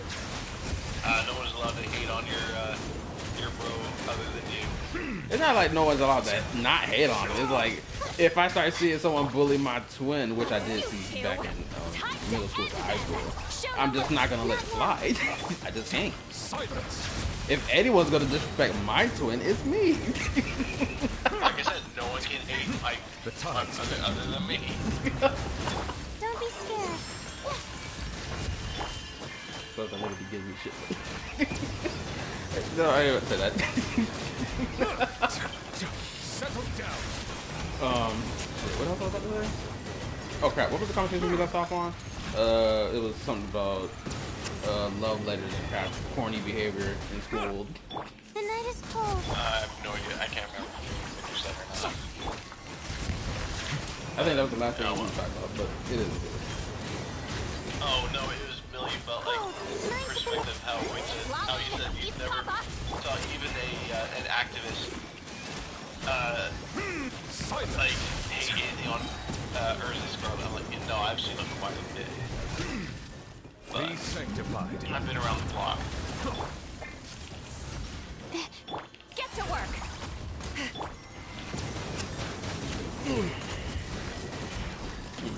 Is there anything else worth interesting topics? Bow your head. Oh well, we did finish. Well, you already know this, but we did finish Scarlet. I said Scarlet. Violet Era Garden. Silence. And granted, this was probably like a That couple last weeks ago. episode hits hard, doesn't it? For me personally, it didn't hit me emotionally hard. Granted, I can understand because honestly, I feel like the anime was made for like veterans more so than casual anime. That's what I feel like when I watch it. I feel like it was made for veterans, or to like give people the perspective that veterans have. And it's like I can't get truly emotionally attached to it because I guess I just haven't experienced what veterans have experienced. So I can't really feel that final episode the way I should be feeling it. Granted, she was a dog, and No, like, it has nothing to do with veterans. Like, as far as like who's aimed at, the whole thing was about loss and the fact that she was hoping, she was looking for the return of someone who would no longer existed. That was the whole tragedy of that entire thing. Is that she was continuing on even after her loss. Like, it was a very, like, it was solid. It's not about veterans or casual anime watchers. It was just a solid, good storytelling. That was just that. oh yeah, that aspect of it was true as well. I forgot about that. Yeah. You have to remember, it's tragedy, you know, like what made Shakespeare so popular was the fact that he wrote tragedies.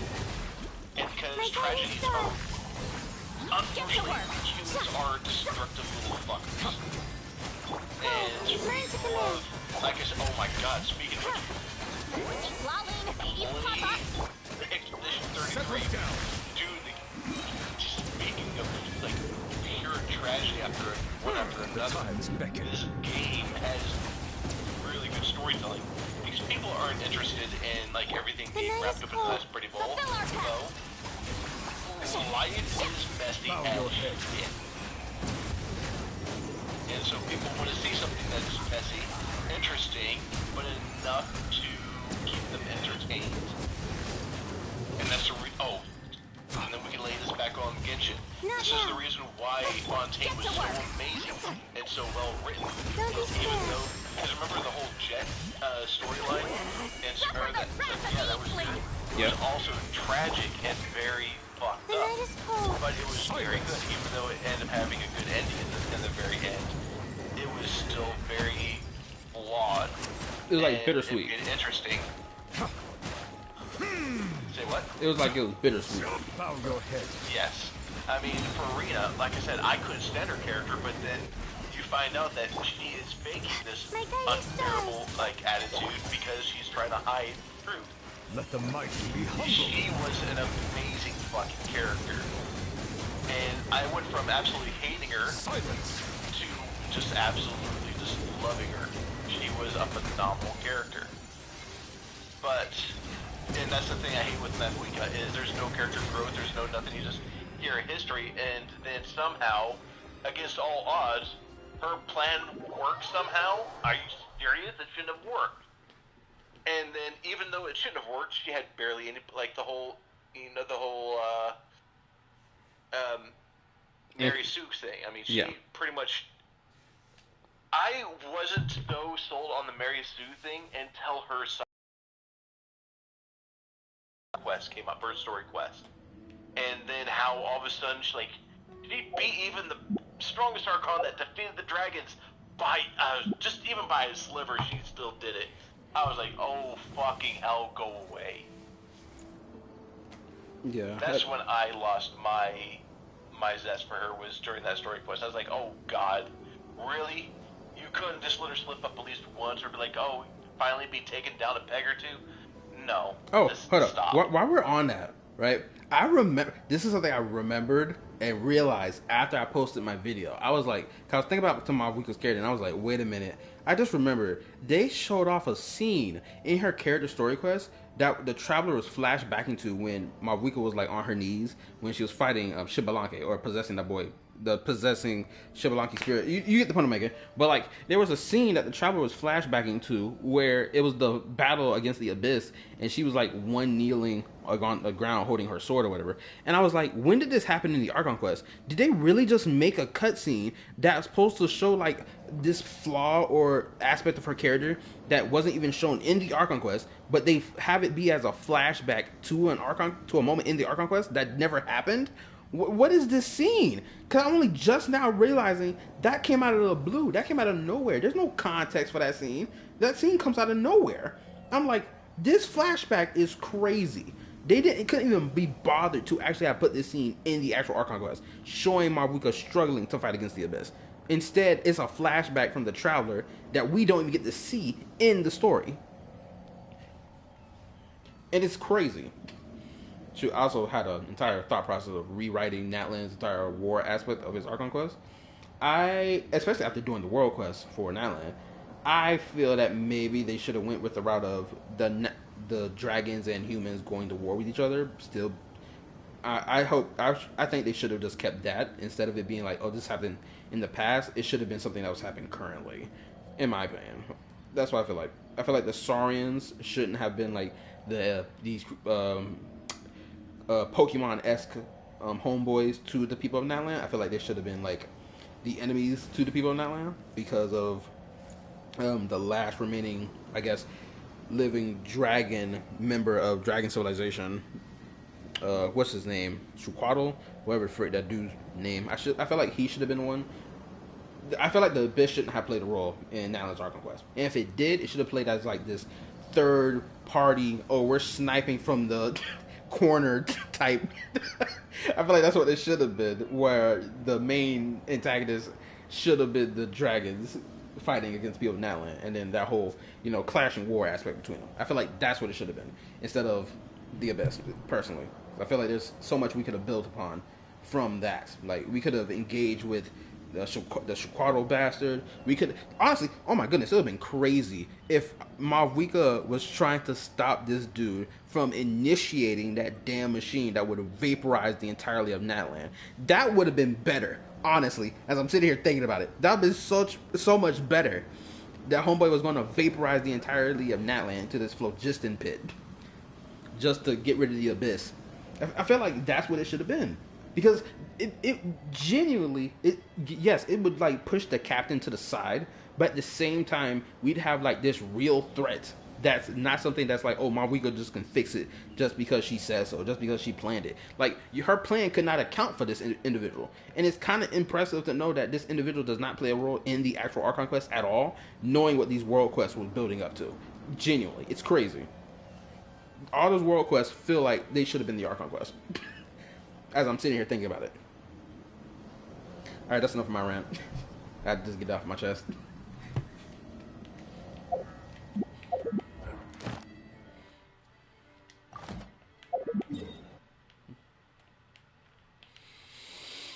Oh, man, fuck, I'm out of breath. Other than that, what else could have happened? Crap, now I feel like I want to make a video talking about that, but I can't. I swear, I got so many ideas for videos that I can't even put down the freaking fingers from typing. I still got some other videos I want to make videos about.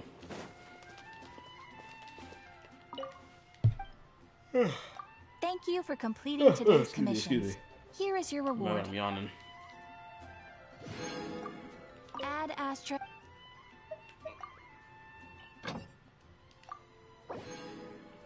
Oh, you know, I should link into Discord. My Stellar Blade gameplay. No, I'm about to play that game soon. Oh, that's cool. Nice. Granted, I don't think I'll be able to watch it because I have reached my maximum limit of streaming. Cause I wasn't supposed to stream today, but I did it anyway to get this event done. And I done streamed for about 3 hours. Hold up. Actually, how long have it been? Was the YouTube telling me 3 hours, and I can't check no other way to check how long I've been streaming for. Finish everything? Huh? Exploration and trials. Well, yep. I finished the epilogue. Adventuring is I banged out, got the weapon before it was too late. Thank goodness. Got that Make weapon. sure you level up that weapon as much as you can because it has. This is the only time it's going to have this kind of leveling up speed. So you have a 50% speed increase, or sorry, level up increase. But that's if you even have the mats. Thank goodness I got Wanderer too, because Wanderer also plays a role in freaking getting this crap max. Let's see. I got a lot of weapon mats and a lot of them freaking. I forgot what that material is called. The crystal crap. I forgot what it's called. The crystal crap. I'm talking about that XP stuff. What's it called? What's it? Oh, the enchantment ore. Yeah, I got like a whole bunch of that crap. Enhancement ore. Yeah, there we go. My brain tired. You see? Your face is tired. What? I said my brain is tired. Gotta make sure there's no 4-star weapons in there. Let me check. And we're dandy. Okay.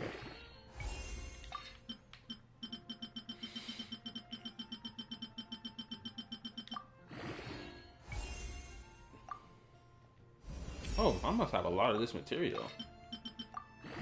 Because I'm already pushing it to level 50 now. Crap, I've been stopped. What is this? Furnace weasels? This mother... Hold up, actually. Yeah, man, those enemies are so fucking rare. That reminds me I need to start farming on Genshin again. Because I have to kill a bunch of those little fucking furnace weasels. That, and not only that, the skirk is going to require, those mats that, what's her name? Varessa needed.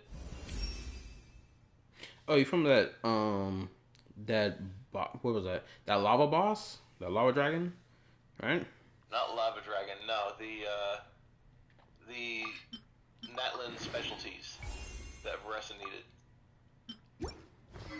Hold on, let me take a look at these right now. Skirk needs the Abyss boss.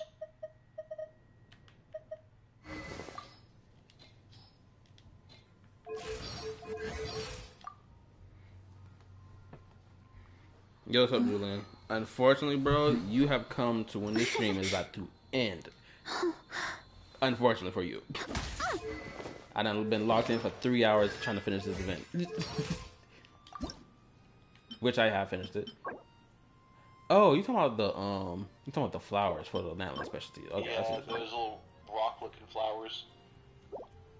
Thank goodness they'll be easy to collect because it has a go collect function. Which, thank goodness they put this in the game. That made it a hell of a lot, because those are very spread out.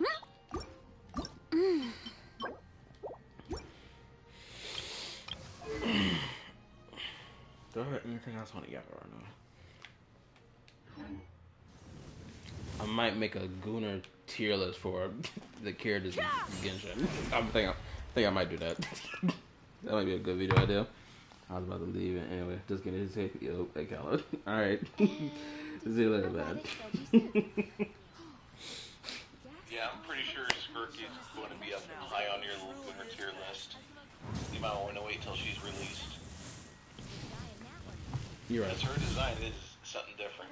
It is good. It's very elegant. I will say that. Yeah, elegant's one way of putting it.